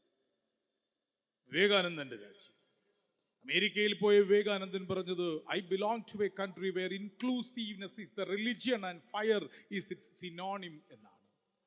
അഗ്നിക്ക് തുല്യമായ ഒന്നാണ് അല്ലാതെ തണുത്തുറഞ്ഞു പോകുന്ന രാത്രികളിൽ ഒരു ക്യാമ്പ് ഫയറായി ചൂട് അഗ്നികുണ്ഠമായി മാറുമ്പോൾ ജാതി മത കുല ഗോത്ര വർഗ വർണ്ണ പണ മണ നിറ വ്യത്യാസങ്ങളൊന്നുമില്ലാതെ എല്ലാ മനുഷ്യരെയും ഒരേ മനസ്സോടെ ചുറ്റുമിരുന്ന് ചൂടുകായാൻ പ്രേരിപ്പിക്കുന്ന ഏറ്റവും വലിയ ആതിഥേയനായ സമഭാവിയായ അഗ്നിയെപ്പോലെയാണ് എൻ്റെ രാജ്യം. ഒപ്പം ഇൻക്ലൂസീവ്നെസ്സിൻ്റെ രാജ്യമാണ്, ഉൾക്കൊള്ളലിൻ്റെ രാജ്യമാണ്. നിന്റെ മതം നോക്കി നിന്റെ പൗരത്വം നിർണയിക്കുന്നതല്ല എൻ്റെ ഇന്ത്യ എന്ന് പറഞ്ഞത് സ്വാമി വിവേകാനന്ദനാണ്. അപ്പോൾ വിവേകാനന്ദൻ്റെ രാജ്യവുമാണ് ഇന്ത്യ. അങ്ങനെ ഇന്ത്യയുടെ ചരിത്രം ഇങ്ങനെ പറഞ്ഞുകൊണ്ട് മണിക്കൂറുകളോളം പറഞ്ഞുകൊണ്ടിരിക്കാം. പക്ഷേ ദൗർഭാഗ്യകരം എന്ന് പറയട്ടെ, ചരിത്രം തന്നെ പുനർനിർമ്മിക്കപ്പെടുന്ന ഒരു കാലഘട്ടത്തിലാണ് നമ്മൾ ജീവിക്കുന്നത്. ഈ നമ്മൾ ജീവിക്കുമ്പോൾ ഇത് കടപ്പാക്കട ആണ്. എനിക്കൊക്കെ വലിയ സന്തോഷമെന്ന് പറഞ്ഞാൽ ചെറിയ പ്രായം 19 വയസ്സൊക്കെ ആകുന്നു. അപ്പോൾ ഈ കടപ്പാക്കടയിൽ പ്രസംഗിച്ചു എന്നും പറയാം. നേരത്തെ പ്രസംഗിച്ചിട്ടുണ്ടെങ്കിലും കടപ്പാക്കടയിൽ തിരഞ്ഞെടുപ്പിന് പ്രസംഗിച്ചു എന്ന് പറയാം. പക്ഷെ ഇങ്ങനെയൊക്കെ പോവുകയാണ് എങ്കിൽ നാളെ ഈ കടപ്പാക്കടയ്ക്ക് സുബ്രഹ്മണ്യ വട്ടം എന്ന് പേര് മാറ്റാൻ തീരുമാനിച്ചു കഴിഞ്ഞാൽ പിന്നെ കടപ്പാക്കടയിൽ പോയിട്ടുണ്ട് എന്ന് പറയാൻ കഴിയാത്തത്ര അപകടം പിടിച്ച അവസ്ഥയിലേക്കാണ്. അപ്പോൾ അതൊക്കെയാണ് ഇന്ത്യ. പക്ഷെ ഇതൊക്കെയാണ് ഇന്ത്യ എങ്കിൽ ദൗർഭാഗ്യകരമായി ഇതൊക്കെ ആയിരുന്നു ഇന്ത്യ എങ്കിൽ ഇന്നതല്ലല്ലോ. ഇന്ന് ഒരു മണി അരിക്ക് വകയില്ലാതെ സ്വന്തം അയൽക്കാരൻ്റെ ഹൃദയം കുത്തിപ്പിളർന്ന് തപ്പി നോക്കുവാൻ നിർബന്ധിതനായ വർത്തമാനകാല ഇന്ത്യക്കാരൻ്റെ കണ്ണീരും വിയർപ്പും നിറഞ്ഞ കറൻസി കടലാസുകൾ അപഹരിക്കുവാൻ ഇരു കൈയും നീട്ടി അദാനി അംബാനിമാരുടെ വരവേൽക്കുന്ന ഭരണവ്യവസ്ഥിതിയുടെ രാജ്യമാണ് ഇന്ന് ഇന്ത്യ. ജനങ്ങൾ തിരഞ്ഞെടുത്ത് കഴിഞ്ഞു കഴിഞ്ഞാൽ തൊട്ടടുത്ത നിമിഷത്തിൽ ഭരണാധികാരികൾ വച്ചു നീട്ടുന്ന അപ്പക്കഷണങ്ങളുടെ പ്രലോഭനത്തിനോ അറസ്റ്റിന്റെ ഭീഷണിക്കോ മുന്നിൽ മുട്ടുകാലിൽ ഇഴഞ്ഞ് പാർട്ടി മാറി അഭയം തേടുന്ന വർത്തമാനകാലത്തിലെ പാവം പഴയ ഗാന്ധിയുടെ അനുയായികൾ, ആധുനിക കാലത്തിലെ അനുയായികളുടെ രാജ്യം കൂടിയാണ് ഇന്നത്തെ ഇന്ത്യ. അതിനെല്ലാം ഉപരി ഈ അശ്വമേധം എന്നൊക്കെ പറഞ്ഞപ്പോൾ രാജസ്ഥാനിലൊരു കർഷകന്റെ മകൻ മുസ്ലിമാണ്. അവന് ഈ നല്ല വിളവ് കിട്ടിയപ്പോൾ കുറച്ചു കാലങ്ങൾക്ക് മുമ്പ് അച്ഛനോട് പറഞ്ഞു, എനിക്കൊരു എന്താ വേണ്ടത്, വിളവ് കിട്ടിയ ഒറ്റ മോനെന്ത് വേണമെന്ന് ചോദിച്ചപ്പോൾ അവൻ പറഞ്ഞത് കുതിരക്കുട്ടി വേണമെന്നാണ്. ഈ കുതിര എന്ന് പറയുമ്പോൾ നമുക്കൊരു വൈകാരികമായ അടുപ്പമുണ്ടല്ലോ. ഒരു കുതിര വേണമെന്ന് പറഞ്ഞപ്പോൾ ഒരു കൊച്ചു കുതിരയെ വാങ്ങിച്ചു കൊടുത്തു അച്ഛൻ. വൈകുന്നേരമായപ്പോൾ കുതിരയും കൊണ്ട് പോയതാവൻ. വൈകുന്നേരം നോക്കി കണ്ടില്ല, സന്ധ്യ കഴിഞ്ഞു, രാത്രി കഴിഞ്ഞു, കണ്ടില്ല. അടുത്ത ദിവസം പ്രഭാതത്തിൽ നാടും നാട്ടുകാരും അലഞ്ഞു തിരിഞ്ഞു നടന്നപ്പോൾ തൊട്ടടുത്ത ഒരു ക്ഷേത്രപ്പറമ്പിനടുത്ത് കുതിരയെയും കുഞ്ഞിനെയും ഒരൊറ്റ തൃശൂലത്തിൽ കുത്തിയിറക്കി കൊന്നിട്ടിരിക്കുന്നത് കണ്ടപ്പോൾ ചോദ്യം ഇതായിരുന്നു, രജപുത്രരായ ഞങ്ങൾക്കല്ലാതെ കുതിരപ്പുറത്ത് സഞ്ചരിക്കാൻ ഇവനാര് അനുവാദം കൊടുത്തു എന്നാണ്. ആഹാരം കഴിച്ചാൽ അടിമയെപ്പോലെ തച്ചുകൊല്ലുന്ന ആധുനിക ഇന്ത്യ. ഇഷ്ടമുള്ള ആശയങ്ങൾ പ്രചരിപ്പിച്ചാൽ നെഞ്ചിൽ വെടിയേറ്റു വീണ് മരിക്കേണ്ടി വരുന്ന ഗൗരിമാരുടെ ഇന്ത്യ.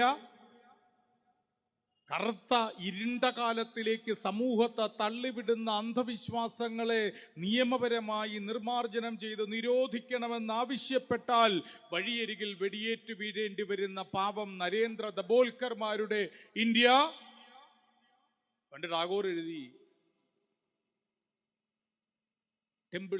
ഞാൻ ക്ഷേത്രത്തിൽ പോയപ്പോൾ ദൈവത്തെ കണ്ടില്ല, ഞാൻ പള്ളിയിലും മോസ്കിലുമൊക്കെ പോയി ദൈവത്തിനെ അന്വേഷിച്ച് കണ്ടില്ല.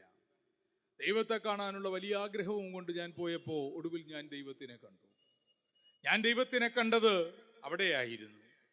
കറുത്ത ശരീരം നിറയെ വിയർപ്പുമായി, മുകളിൽ അർത്ഥനഗ്നമായ ശരീരവുമായി പാടശേഖരങ്ങളിൽ, പിന്നീട് ഞങ്ങളുടെ തീന്മേശകളിൽ ഞങ്ങൾക്ക് കഴിക്കാനുള്ള അന്നമുണ്ടാക്കുവാൻ വേണ്ടി പകലന്തിയോളം പണിയെടുക്കുന്ന കർഷക തൊഴിലാളികളുടെ വിയർപ്പിൽ തിളങ്ങുന്ന വെളിച്ചത്തിൽ ഞാൻ കണ്ടവന്റെ പേരാണ് ദൈവമെന്ന് എഴുതി ടാഗോർ.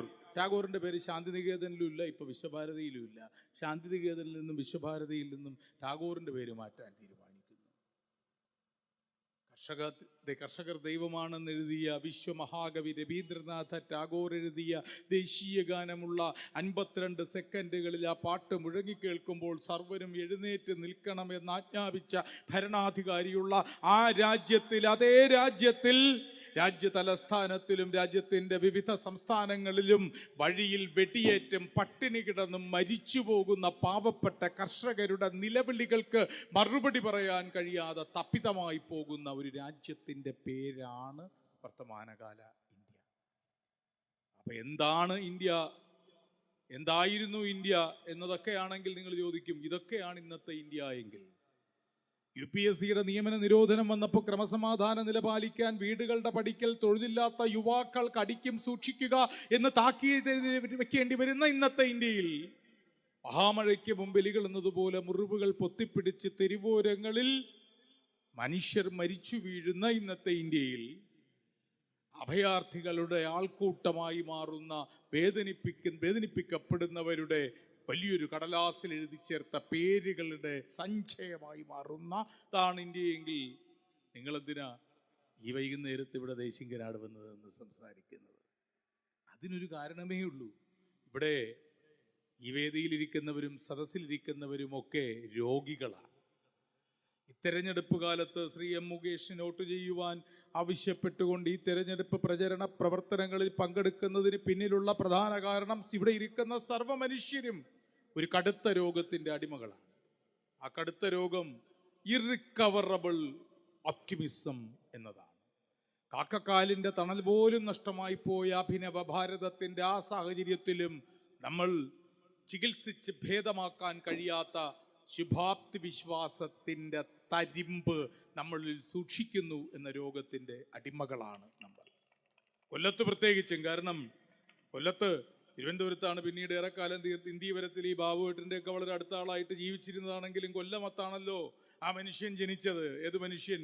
നമുക്ക് പേടിയുണ്ടെന്ന് എഴുതിയ എന്തിനെയൊക്കെ പൂവാങ്കുരുന്നിലരിക്കും പുഴുവിനെ, പ്രാവിൻ കുരുന്നിനെ റാഞ്ചും പരുന്തിനെ, കുഞ്ഞിൻ്റെ പൊക്കിളിൽ നോക്കി ഇരുന്നതിൻ കന്നിയിളം ചോരയുറ്റുന്നൊരോന്തിനെ, പോത്തിൻ പുറത്തു വന്നെത്തുന്ന രൂപത്തെ ഓർത്തു നടുങ്ങും കിടാങ്ങൾ നാം ഇപ്പോഴും, എങ്കിലും സ്വപ്നങ്ങൾ കാണുന്ന നമ്മുടെ കണ്ണുകൾ കാലം കവർന്നില്ലിതുവരെ, കർക്കിടക കരിവാവിൽ തെളിവുറ്റ ചിങ്ങപ്പുലരിയെ നമ്മൾ കിനാവ് കാണുന്നു എന്നെഴുതിയ ONVയുടെ ജന്മമുള്ള കൊല്ലത്ത് നിന്നുകൊണ്ടാണല്ലോ ശുഭാപ്തി വിശ്വാസത്തെക്കുറിച്ച് നമ്മൾ പറയുന്നത്. എന്നാൽ നമ്മുടെ ശുഭാപ്തി വിശ്വാസത്തിന് ഒരാഴമുണ്ട്, ഒരു കാരണമുണ്ട്, ഒരർത്ഥവും അടിസ്ഥാനവും. ആ അടിസ്ഥാനമാണ് പലരെയും വല്ലാതെ കണ്ട് ഭയപ്പെടുത്തുന്നത്. ആ അർത്ഥമാണ് പലരെയും വല്ലാതെ വിറപ്പിക്കുന്നത്. ആ അടിസ്ഥാനം മറ്റൊന്നുമല്ല, ദളിതനോ മുസൽമാനോ ഒക്കെയായി ജനിച്ചതുകൊണ്ട് സ്വന്തം ഭർത്താവിൻ്റെ ശവശരീരം തലച്ചുമടായി ചാണകവറളികൾ നിറഞ്ഞ പഴയ ഗോതമ്പ് പാടങ്ങളിലൂടെ കിലോമീറ്ററുകൾ ചുമന്ന് മണിക്കൂറുകൾ നടക്കേണ്ടി വരുന്ന ഉത്തർപ്രദേശിലെ, ഗുജറാത്തിലെ, ഉത്തരേന്ത്യയിലെ വിധവകളുടെ നാടല്ല, മറിച്ച് കാസർഗോഡ് നിന്ന് തിരുവനന്തപുരത്തേക്കുള്ള 600 കിലോമീറ്റർ ദൂരം 6 മാസം പ്രായമുള്ള കുഞ്ഞിൻ്റെ ജീവൻ രക്ഷിക്കുവാൻ പാതയോരത്ത് ജാതിയും മതവും രാഷ്ട്രീയവും ഇല്ലാതെ കൈകൾ കോർത്ത് വീഥി സുഗമമാക്കി കുഞ്ഞിൻ്റെ ജീവൻ നിലനിർത്തിയ ഈ ലോകത്തിലെ ഒരൊറ്റ നാടിൻ്റെ പേരാണ് കേരളം എന്നതുകൊണ്ടാണ് ആ അടിസ്ഥാനമുള്ളത്. സാർ പറഞ്ഞതുപോലെ കർക്കിടക കരിവാവാകുന്ന വർത്തമാനകാല ഇന്ത്യയിലും തെളിവുറ്റ ഒരു ചിങ്ങപ്പുലരി ബാക്കിയാകുന്നുണ്ട് എങ്കിൽ അഭിമാനത്തോടെ അതിക്കേരളമാണ് എന്ന് നമുക്ക് പറയാൻ കഴിയും. വിവിധങ്ങളായ കാരണങ്ങളാൽ പറയാൻ കഴിയും. തൊഴിലുറപ്പ് തൊഴിലാളികളുണ്ടല്ലോ, തൊഴിലുറപ്പ് തൊഴിലാളികൾ പ്രചരണത്തിന് വന്നു എന്നൊക്കെ പറഞ്ഞ വലിയ വാർത്ത കോലാഹലം. എതിർപ്പ്. ആ കൂട്ടത്തിൽ ഒരു ചോദ്യമുണ്ട്, ക്യൂസുണ്ട്. തൊഴിലുറപ്പിന് പോകുന്ന തൊഴിലാളികൾക്ക് ക്ഷേമ പെൻഷൻ, ക്ഷേമനിധി ഏർപ്പെടുത്തിയ സംസ്ഥാനം ആദ്യത്തേതേത് ഇന്ത്യയിൽ എന്ന ചോദ്യത്തിനല്ല ഉത്തരം. ഇന്ത്യയിലെ ഏക സംസ്ഥാനത്തിന്റെ പേരേത് എന്ന് ചോദിച്ചാൽ അതിനുത്തരം കേരളം എന്നാണ്. ആ പ്രതീക്ഷയുടെ ത്തിന്റെ പശ്ചാത്തലത്തിലാണ് നമ്മൾ ഈ നാട്ടിൽ ജീവിക്കുന്നത്. ഈ പൗരത്വ ബില്ലൊക്കെ വരുമ്പോൾ ഒരു നിയമ രേഖയുണ്ട്. 1972 മുസ്ലിം ആരാധനാലയം ആക്രമിക്കുവാൻ സജ്ജരായി ഒരുങ്ങിക്കൂടി വന്ന സവർണ ഫാസിസ്റ്റ് വർഗീയവാദി ദേവാലയം തകർക്കുവാൻ വന്നപ്പോൾ അവരെ തടയുവാൻ, ആ ദേവാലയം സംരക്ഷിക്കുവാൻ വേണ്ടി അവിടെ നിന്ന് സ്വയം ജീവിതം ബലികൊടുത്തു. അദ്ദേഹത്തോട് ഒരാളുണ്ടായി. പിന്നീട് വിധേയത്തിൽ കമ്മീഷന്റെ റിപ്പോർട്ട് വന്നപ്പോൾ തലശ്ശേരി ചോര കബന്ധങ്ങൾ കൊണ്ടും നിറയെ വർഗീയ സ്ഥാനമായി മാറിയ തലശ്ശേരി അന്തരീക്ഷം സമാധാനപൂർണമായി ഭദ്രമായി മാറാൻ കഴിഞ്ഞതിന് പിന്നിൽ പങ്കുവഹിച്ചവരെ കുറിച്ച് പറഞ്ഞു. അദ്ദേഹത്തിന്റെ ആത്മകഥയില് ഇടതുപക്ഷ പ്രസ്ഥാനത്തിൽ നിന്ന് അകന്നു നിൽക്കുന്ന സമയത്ത് തന്നെ അദ്ദേഹത്തിന്റെ ആത്മകഥയിൽ അദ്ദേഹവും സൂചിപ്പിച്ചു, തലശ്ശേരിയില് മതവൈരമില്ലാതെ മനുഷ്യമതമുണ്ടായി എങ്കിൽ അതിനു പിന്നിൽ അതിലൊരു പാവങ്ങളുടെ പടത്തലവനായ സഖാവ് AK ഇടതുപക്ഷ പ്രസ്ഥാനം കരുത്തുറ്റ നേതാവായ സഖാവ് CH കണാരനാണ് എങ്കിൽ ആ മൂന്നാമത്തെ ആൾ അന്ന് തലശ്ശേരി എന്നതുപോലെ ഇന്ന് കേരളത്തിലെന്നല്ല ഇന്ത്യയിലും മതത്തിന്റെ പേരിൽ തീരത്തിലേക്ക് നിർത്തുവാൻ ഒരു കാരണവശാലും ഇല്ലെന്ന് മന്ത്രി സഖാവ് വിജയനാണ് എന്നതും പറയുമ്പോൾ തന്നെ നമ്മുടെ ഇന്ത്യ എന്ന് പറഞ്ഞു കഴിഞ്ഞിട്ടാണ് നമ്മുടെ യുവത എന്നുള്ള വാക്ക് കണ്ടത്. നമ്മുടെ യുവത എന്നത് മാധ്യമങ്ങളിലൂടെ അറിയേണ്ടതാണ്. നമ്മുടെ യുവത വളരെ ചെറിയ കാര്യങ്ങളൊക്കെ വളരെ വലിയ വാർത്തകളായി, നെഗറ്റീവായ ചെറിയ കാര്യങ്ങൾ വലിയ വാർത്തകളായി മാറുമ്പോൾ വളരെ വലിയ വാർത്തകൾ പക്ഷേ ഒരു മാധ്യമങ്ങളിലും ഉണ്ടാകുന്നില്ലല്ലോ എന്നുള്ളത് ഒരുപക്ഷെ വാർത്തകൾ തിരയുന്നവരുടെ വിഷമമായി എൻ്റെ സ്വകാര്യ വിഷമമാകാം. സ്കാൻഡിനേവിയൻ മാധ്യമത്തിൽ വന്ന വാർത്തയാണ്, പലയിടങ്ങളിൽ ഞാൻ പറഞ്ഞിട്ടുണ്ടത്, നമ്മുടെ മാധ്യമങ്ങളിലൊന്നും കണ്ടില്ല. അത് പക്ഷേ ആധ്യാത്മികതയുമായി ബന്ധപ്പെട്ടതാണ് എന്നുള്ളതാണ് അതിനകത്ത് ഒരു വൈരുദ്ധ്യം. ആത്മീയതയുമായി ബന്ധപ്പെട്ടതാണ്. See the spirituality of the youthdom എന്നാണ്, സ്പിരിറ്റ് ഓഫ് യൂത്ത്ഡം എന്നാണെങ്കിൽ എനിക്ക് മനസ്സിലാക്കാം. ആധ്യാത്മികതയെക്കുറിച്ച് നിർവചിച്ചതാണ്. പൊതുവെ സ്കാൻഡിനേവിയൻ രാജ്യങ്ങൾക്ക് ആധ്യാത്മികത നിർവചിക്കേണ്ട രാജ്യമില്ല. കാരണം ആരാധനാലയങ്ങളുടെയും മതവിശ്വാസികളുടെയും എണ്ണം വളരെ വളരെ തുലവും കുറവായ രാജ്യങ്ങളാണ് സ്കാൻഡിനേവിയൻ രാജ്യങ്ങൾ. ഫിൻലൻഡിലൊക്കെ മതത്തിൽ വിശ്വസിക്കുന്നവരുടെ എണ്ണം വളരെ കുറവാണ് ഹാപ്പിനെസ് ഇൻഡെക്സിൽ. അതുകൊണ്ട് തന്നെ ലോകത്തിൽ ഏറ്റവും കൂടുതൽ സന്തോഷിക്കുന്ന രാജ്യത്തിൻ്റെ പേര് ഫിൻലൻഡ് എന്ന് പറയും. അത് ഓരോരുത്തരുടെ വ്യത്യസ്തമായ അഭിപ്രായമാണ്. പക്ഷേ ഈ വന്ന വാർത്ത see the spirituality of the youthdom എന്നാണ്. അതിന് ഒരു സംഖ്യ, വലിയൊരു സംഖ്യയും എഴുതി. ആ വാർത്തക്കിൽ ടാബ്ലോയിഡിൽ വന്ന വാർത്ത ഇന്ത്യ എന്ന രാജ്യത്തെക്കുറിച്ചായിരുന്നു. ഇന്ത്യ എന്ന രാജ്യത്തിൽ തെക്കു പടിഞ്ഞാറായി സൗത്ത് വെസ്റ്റ് ഓഫ് ഇന്ത്യ ഒരു സംസ്ഥാനമുണ്ട്, അതിൻ്റെ പേര് കേരളം എന്നാണ്. ആ കേരളത്തിൽ ദുരന്തങ്ങൾ തുടർക്കഥ പോലെ വന്നു. ആ കേരളത്തിൽ രോഗബാധ വല്ലാതെ കണ്ട് വർദ്ധിച്ചു. ആധിവ്യാധികളുടെയും ദുരിതങ്ങളുടെയും പെയ്ത്തൊഴിയാതെ കേരളത്തെ ഗ്രസിച്ച നാളുകളിൽ ആ നാട്ടിലെ കുറച്ചുപേർ യുവാക്കൾ ഒരുമിച്ച് കൂടി ആ നാടിൻ്റെ ജനങ്ങളുടെ നൊമ്പരത്തിൽ പങ്കാളികളായി പ്ലാസ്റ്റിക്, പാഴ്വസ്തു, ഇരുമ്പ്, പാട്ട, മാലിന്യങ്ങൾ ശേഖരിച്ച് 10,95,86,537 രൂപയുടെ കരുതൽ സമാഹരിച്ചിട്ട് അവർ ആ നാടിൻ്റെ അപ്രക്രിയയ്ക്ക് റീസൈക്കിൾ കേരള എന്ന് പേരിട്ടു. ആ യുവതയുടെ പേരും ആ ടാബ്ലോയിഡിലുണ്ട്, democratic youth federation of India, DYFI എന്നോ മറ്റോ ആണെന്നൊരു വാർത്ത. നമ്മുടെ നാട്ടിലെ പത്രങ്ങളൊന്നും കണ്ടില്ല. നമ്മുടെ യുവത എന്ന വാക്കിൻ്റെ അർത്ഥമാണ് പറഞ്ഞത്. നമ്മുടെ യുവതയ്ക്ക് അങ്ങനെ ആകാനേ കഴിയും. അങ്ങനെ അല്ലാതെ എങ്ങനെയാകാൻ കഴിയും? യുവതയെ കണ്ട് അമ്പരന്ന് പോയൊരു കമ്മ്യൂണിസ്റ്റ് നേതാവുണ്ട്. ഇന്ത്യൻ കമ്മ്യൂണിസത്തിൻ്റെ തലതൊട്ടപ്പന്മാരിൽ ഒരാളായിരുന്ന സഖാവ് BC ജോഷി. അദ്ദേഹം യുവത്വം എന്താ കണ്ട് അമ്പരന്ന് പോയി എന്നാണ്. I was spell bounded by the meaning of youthdom എന്നാണ്. യുവത്വത്തിൻ്റെ അർത്ഥം കണ്ട് ഞാൻ വല്ലാതെ വിമർശനായി പോയി. വർഷങ്ങൾക്ക് മുമ്പ് അദ്ദേഹം കേരളത്തിൽ വന്നൊരു ജയിലിൽ പോയി. ജയിലിൽ പോയപ്പോൾ അവിടെ 4 ചെറുപ്പക്കാരുണ്ട്. 4 ചെറുപ്പക്കാർ കോയിത്താറ്റിൽ ചിരികണ്ഠൻ, പൊടോര കുഞ്ഞമ്പു നായർ, മടത്തിൽ അപ്പു, അബൂബക്കർ, 4 പേർ, കയ്യൂരിലെ 4 രക്തസാക്ഷികളായി മാറിയ സഖാക്കൾ, തൊട്ടടുത്ത ദിവസങ്ങളിൽ തൂക്കുക മരത്തിലേറേണ്ടിവർ. അവരെ കണ്ട് അനാഗത ശ്മശ്രുക്കളായ ചെറുപ്പക്കാരായ ആ 4 പേർ മരണത്തിൻ്റെ ഇരുട്ടിലേക്ക് ഇതാ മടങ്ങിപ്പോകുന്നുവെന്ന നൊമ്പരത്തോടുകൂടി അവരെ സന്ദർശിച്ച് മടങ്ങിപ്പോകാൻ നേരത്ത് സഖാവ് BC ജോഷി അവരുടെ കരം ഇങ്ങനെ അഴികൾക്കുള്ളിലൂടെ ഗ്രഹിച്ചിട്ട് ചോദിച്ചു, ഞാൻ നിങ്ങളുടെ ഗ്രാമത്തിലേക്ക് പോകുമ്പോൾ നിങ്ങളുടെ ഉറ്റവരെ ഉടയവരെയൊക്കെ കാണും, എന്തെങ്കിലും പ്രത്യേകിച്ച് പറയാനുണ്ടോ എന്ന് ചോദിച്ചപ്പോൾ കൂട്ടത്തിലൊരാൾ BC ജോഷിയോട് പറഞ്ഞത് ഇതാണ്, അങ്ങ് പോകുന്നത് നന്നായി, പോകുമ്പോൾ എൻ്റെ അനുജനെ കാണും, അവനിങ്ങനെ വളർന്നു വരുന്നതേ ഉള്ളൂ, അവൻ അപ്പരൻ്റെ നൊമ്പരത്തെക്കുറിച്ച് പഠിച്ചു വരുന്നില്ല വേണ്ട രീതിയിൽ, അങ്ങവനോട് പറയണം മറ്റുള്ളവർക്കു വേണ്ടി ജീവിക്കുന്നതെങ്ങനെ, മറ്റുള്ളവർക്കു വേണ്ടി മരിക്കുന്നതെങ്ങനെ എന്ന് പറയാനും മറ്റുള്ളവർക്കു വേണ്ടി 1000 തവണ മരിക്കാൻ അവനെ പ്രാപ്തനാക്കുകയും ചെയ്യണമെന്ന മറുപടിയാണ് സഖാവ് അബൂബക്കർ എന്ന് ബി സി ജോഷിയോട് പറഞ്ഞത്. മറ്റുള്ളവർക്കു വേണ്ടി മരിക്കുന്നവരുടെ യുവത്വമുണ്ട്. ആ മറ്റുള്ളവർക്കു വേണ്ടി മരിക്കുന്നവരുടെ യുവത്വത്തിൻ്റെ പേരായതുകൊണ്ടാണ് പരസ്പരം ഉള്ളിൽ യുവത്വം നിറച്ച് ഏതു പ്രായത്തിലുമുള്ളവർ നമ്മൾ പരസ്പരം സഖാവേ എന്ന് സംബോധന ചെയ്യുന്നത്. അപ്പോൾ എന്നോട് ഒരാൾ ചോദിച്ചു, നിങ്ങൾ ഈ സഖാക്കൾക്ക് എന്താ നന്നായി അറിയാവുന്നത്? എൻ്റെ പൊട്ട ബുദ്ധിക്ക് ഈ ചോദിച്ച ആളിനോട് ഡയാലക്റ്റിക്കൽ മെറ്റീരിയലിസം പറയാനുള്ള കഴിവ് എനിക്കുമില്ല. കേട്ടാൽ അയാൾക്ക് മനസ്സിലാവാത്തത് കൊണ്ട് സഖാവ് എന്നാൽ എന്ത് എന്ന് ചോദിച്ചപ്പോൾ ഞാൻ പറഞ്ഞു, എളുപ്പത്തിൽ പറഞ്ഞു കൊടുത്തു, സഖാവ് എന്ന് പറഞ്ഞാൽ എപ്പോഴും ചുംബിക്കുന്നവൻ എന്നേ അർത്ഥമുള്ളൂ. അപ്പോൾ അയാൾക്ക് ഒരു ആക്ഷേപം, പരിഹാസം, അതെന്താ വ്യത്യാസം? ഞാൻ പറഞ്ഞതാണ്, എനിക്ക് വ്യക്തിപരമായി ശ്രീ എം മുകേഷിനെ എത്രയോ ദശാബ്ദങ്ങൾ, എൻ്റെ കുട്ടിക്കാലം മുതൽ ഞാൻ അദ്ദേഹത്തിൻ്റെ ചലച്ചിത്ര പ്രതിഭയുടെ ആരാധകനാണെങ്കിൽ പിന്നീട് കുറച്ചുകൂടി കഴിഞ്ഞ കാലം മുതൽ എത്രയോ ദശാബ്ദങ്ങളായി ഞങ്ങൾ സുഹൃത്തുക്കളാണ്, വളരെ അടുത്ത സുഹൃത്തുക്കളാണ്. അശ്വമേധവും അദ്ദേഹത്തിൻ്റെ കോടീശ്വരനും ഒക്കെ ഏകദേശം സമാനമായ സമയത്താണ് ആരംഭിച്ചത്. കഴിഞ്ഞ ദിവസവും ഞങ്ങൾ ഒരുമിച്ചായിരുന്നു സെൻട്രൽ സ്റ്റേഡിയത്തിൽ പ്രോഗ്രാം ചെയ്തത്. അപ്പോൾ ഞാൻ ഈ മുകേഷിനെ കുറിച്ച് പറയാറുണ്ട്. മുകേഷിൻ്റെ 2 കാര്യങ്ങളിൽ, ഒന്ന്, മുകേഷ് പലപ്പോഴും ഈ ചെറുവിരല, രണ്ടാമത് മുകേഷ് എപ്പോഴും ചുംബിക്കും. ഈ 2 കാരണങ്ങൾ കൊണ്ടാണ് എനിക്ക് മുകേഷിനെ ഇഷ്ടവും.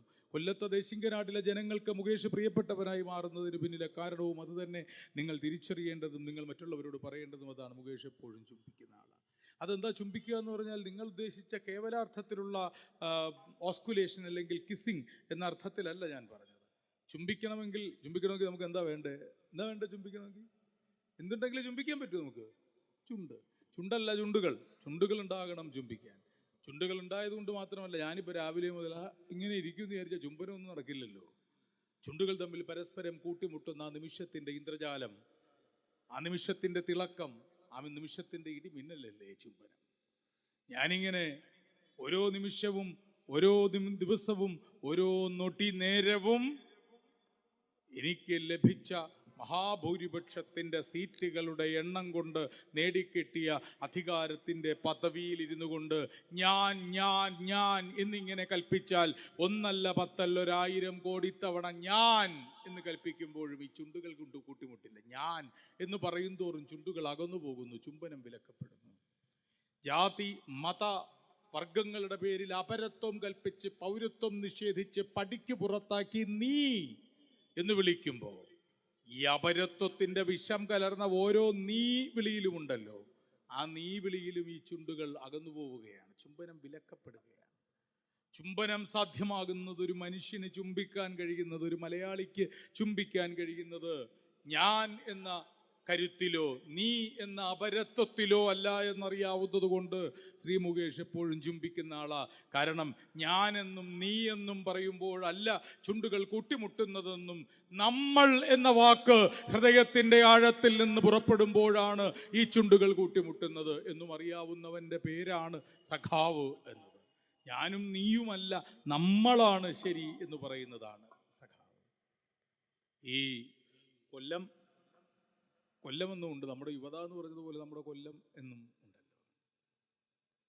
കൊല്ലത്ത് നിന്ന് ഈ തിരഞ്ഞെടുപ്പിൽ നിങ്ങളോട് സംസാരിക്കുമ്പോൾ ഒരു മൈക്കിൻ്റെ പിറകിൽ ഇങ്ങനെ നിൽക്കുമ്പോൾ കേരളം കണ്ട ഏറ്റവും മഹാനായ രാഷ്ട്രീയ വിട്ടോളൂ, ആ പദവും വിട്ടു, സാംസ്കാരിക നവോത്ഥാന നായകനാരെന്ന് എന്നോട് ചോദിച്ചാൽ, നവോത്ഥാന നായകരുടെ എണ്ണം കൊണ്ട് സമൃദ്ധമാണ് നമ്മുടെ നാട്. പക്ഷേ എല്ലാവരോടുമുള്ള ആദരവ് നിലനിർത്തിക്കൊണ്ട് പോട്ടെ. എൻ്റെ ഈ പൊട്ട ബുദ്ധി കൊണ്ടാകാം എനിക്ക് ഏറ്റവും ഇഷ്ടപ്പെട്ട കൾച്ചറൽ റിനൈസൻസ്, ഞാൻ ഏറ്റവും കൂടുതൽ ആരാധിക്കുന്ന സാംസ്കാരിക നവോത്ഥാന നായകൻ ഒരാളാണ്.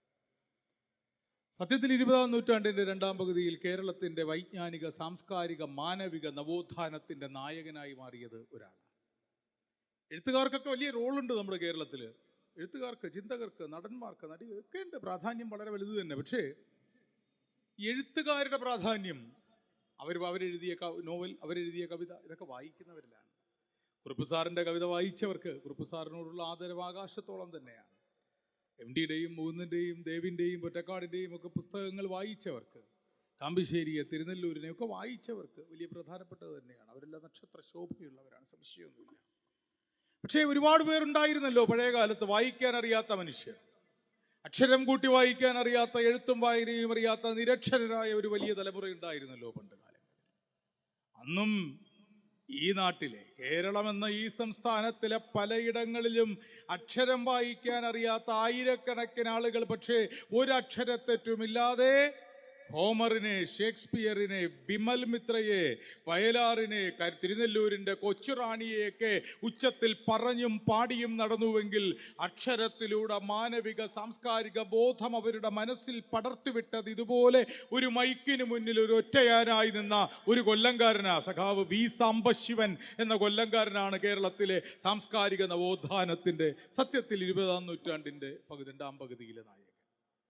അതുകൊണ്ട് തന്നെ അടിയന്തരാവസ്ഥക്കാലത്ത് കാക്കിക്കുപ്പായമിട്ട മനുഷ്യർ ചേർന്ന് ശബ്ദിക്കുന്ന നാവുകൾ നിശ്ചലമാക്കിയപ്പോ എഴുത്തോ നിന്റെ കഴുത്തോ ഏറെക്കൂറേതിനോടെന്ന് എം ഗോവിന്ദൻ എഴുതേണ്ടി വന്ന കാലഘട്ടത്തില് സാക്ഷാൽ സഖാവ് EMS പറഞ്ഞു, എല്ലാവരെയും അവർ ജയിലറയ്ക്കുള്ളിലാക്കട്ടെ, നിലയ്ക്കാത്ത ശബ്ദത്തോടെ ഈ ജനങ്ങളുടെ ഹൃദയവികാരങ്ങൾക്കു വേണ്ടി മനുഷ്യപക്ഷത്തിൽ സംസാരിക്കാൻ ഒരു നാവ് ബാക്കിയുണ്ടാകും. ആ നാവിൻ്റെ ഉടമയുടെ പേര് വി സാംബശിവൻ എന്ന.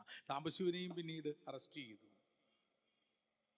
കൊല്ലം എന്ന് പറഞ്ഞാലപ്പോൾ തൊഴിലാളികളുടെയും കായലിൻ്റെയും സാംബശിവൻ്റെയും കഥയുടെയും കലയുടെയും കശുവണ്ടിയുടെയും നാട് മാത്രമല്ല, അതിനുമപ്പുറം നാടകത്തിൻ്റെയും കൂടി നാടാണ്. മുകേഷ് നാടകക്കാരനാണ്. നാടകമെന്ന വാക്ക് ഏറ്റവും മനോഹരമായി നിർവചിക്കാൻ കഴിയുന്നത് നാടിൻ്റെ ആക്കം എന്ന് തന്നെയാണ്. നാടിൻ്റെ ആക്കമറിയുന്നവനാണ് നാടകക്കാരനെങ്കിൽ ആ അർത്ഥത്തിൽ ശ്രീ എം മുകേഷ് പൂർണ്ണമായും ഒരു നാടകക്കാരൻ തന്നെ. ഒരുപാട് പറഞ്ഞ് ദീർഘിപ്പിക്കുന്നില്ല. ഞാൻ നേരത്തെ മുകേഷിൻ്റെ ഒരു കുറ്റം പറഞ്ഞല്ലോ, നമ്മളിവിടെ വന്നിട്ട് നല്ലത് മാത്രം പറഞ്ഞിട്ട് പോയാൽ പോരാ. ഞാൻ ഈ ശ്രീ മുകേഷിനോട് പലപ്പോഴും ഞാൻ ചിന്തിച്ചിട്ടുണ്ട്. മുകേഷിനെ കൂടെ ഞങ്ങൾ സംസാരിക്കുമ്പോഴൊക്കെ നിങ്ങൾ വളരെ സ്ട്രോങ് ആയിട്ട് ഇങ്ങനെ തംസപ്പൊക്കെ കാണിച്ച് നിൽക്കേണ്ടത്, നിങ്ങൾ ഈ 5-ാമത്തെ ചെറിയ വിരലിനെ പോലെ. പിന്നീട് മനസ്സിലായി, ശരിയാണ്, മുകേഷ് ഈ ചെറിയ വിരലാണ്. ഒരുപാട് സ്ഥാനാർത്ഥികൾ ഇവിടെ ഉണ്ടല്ലോ, പക്ഷെ മുകേഷ് ഇതിലെ ചെറിയ വിരലാണ്. ലോകത്തിലെ ആദ്യത്തെ തെരഞ്ഞെടുപ്പിനെ കുറിച്ച് കൂടി പറഞ്ഞോട്ടെ. ഇന്ത്യയെക്കുറിച്ചൊക്കെ പറഞ്ഞതിൻ്റെ കൂട്ടത്തിൽ ലോകത്തിലെ ആദ്യത്തെ തെരഞ്ഞെടുപ്പിനെ കുറിച്ച് കൂടി പറയട്ടെ. കഥയാ. ഈ ലോകത്തിലെ ആദ്യത്തെ തെരഞ്ഞെടുപ്പ് നടന്നത് പഞ്ചതന്ത്രം കഥകളിലൊന്നും മറ്റോ ആണെന്ന് തോന്നുന്നു, അതിന് മുമ്പുള്ള ഇതിലാണ്, കഥാസരിസാഗരമാണ്.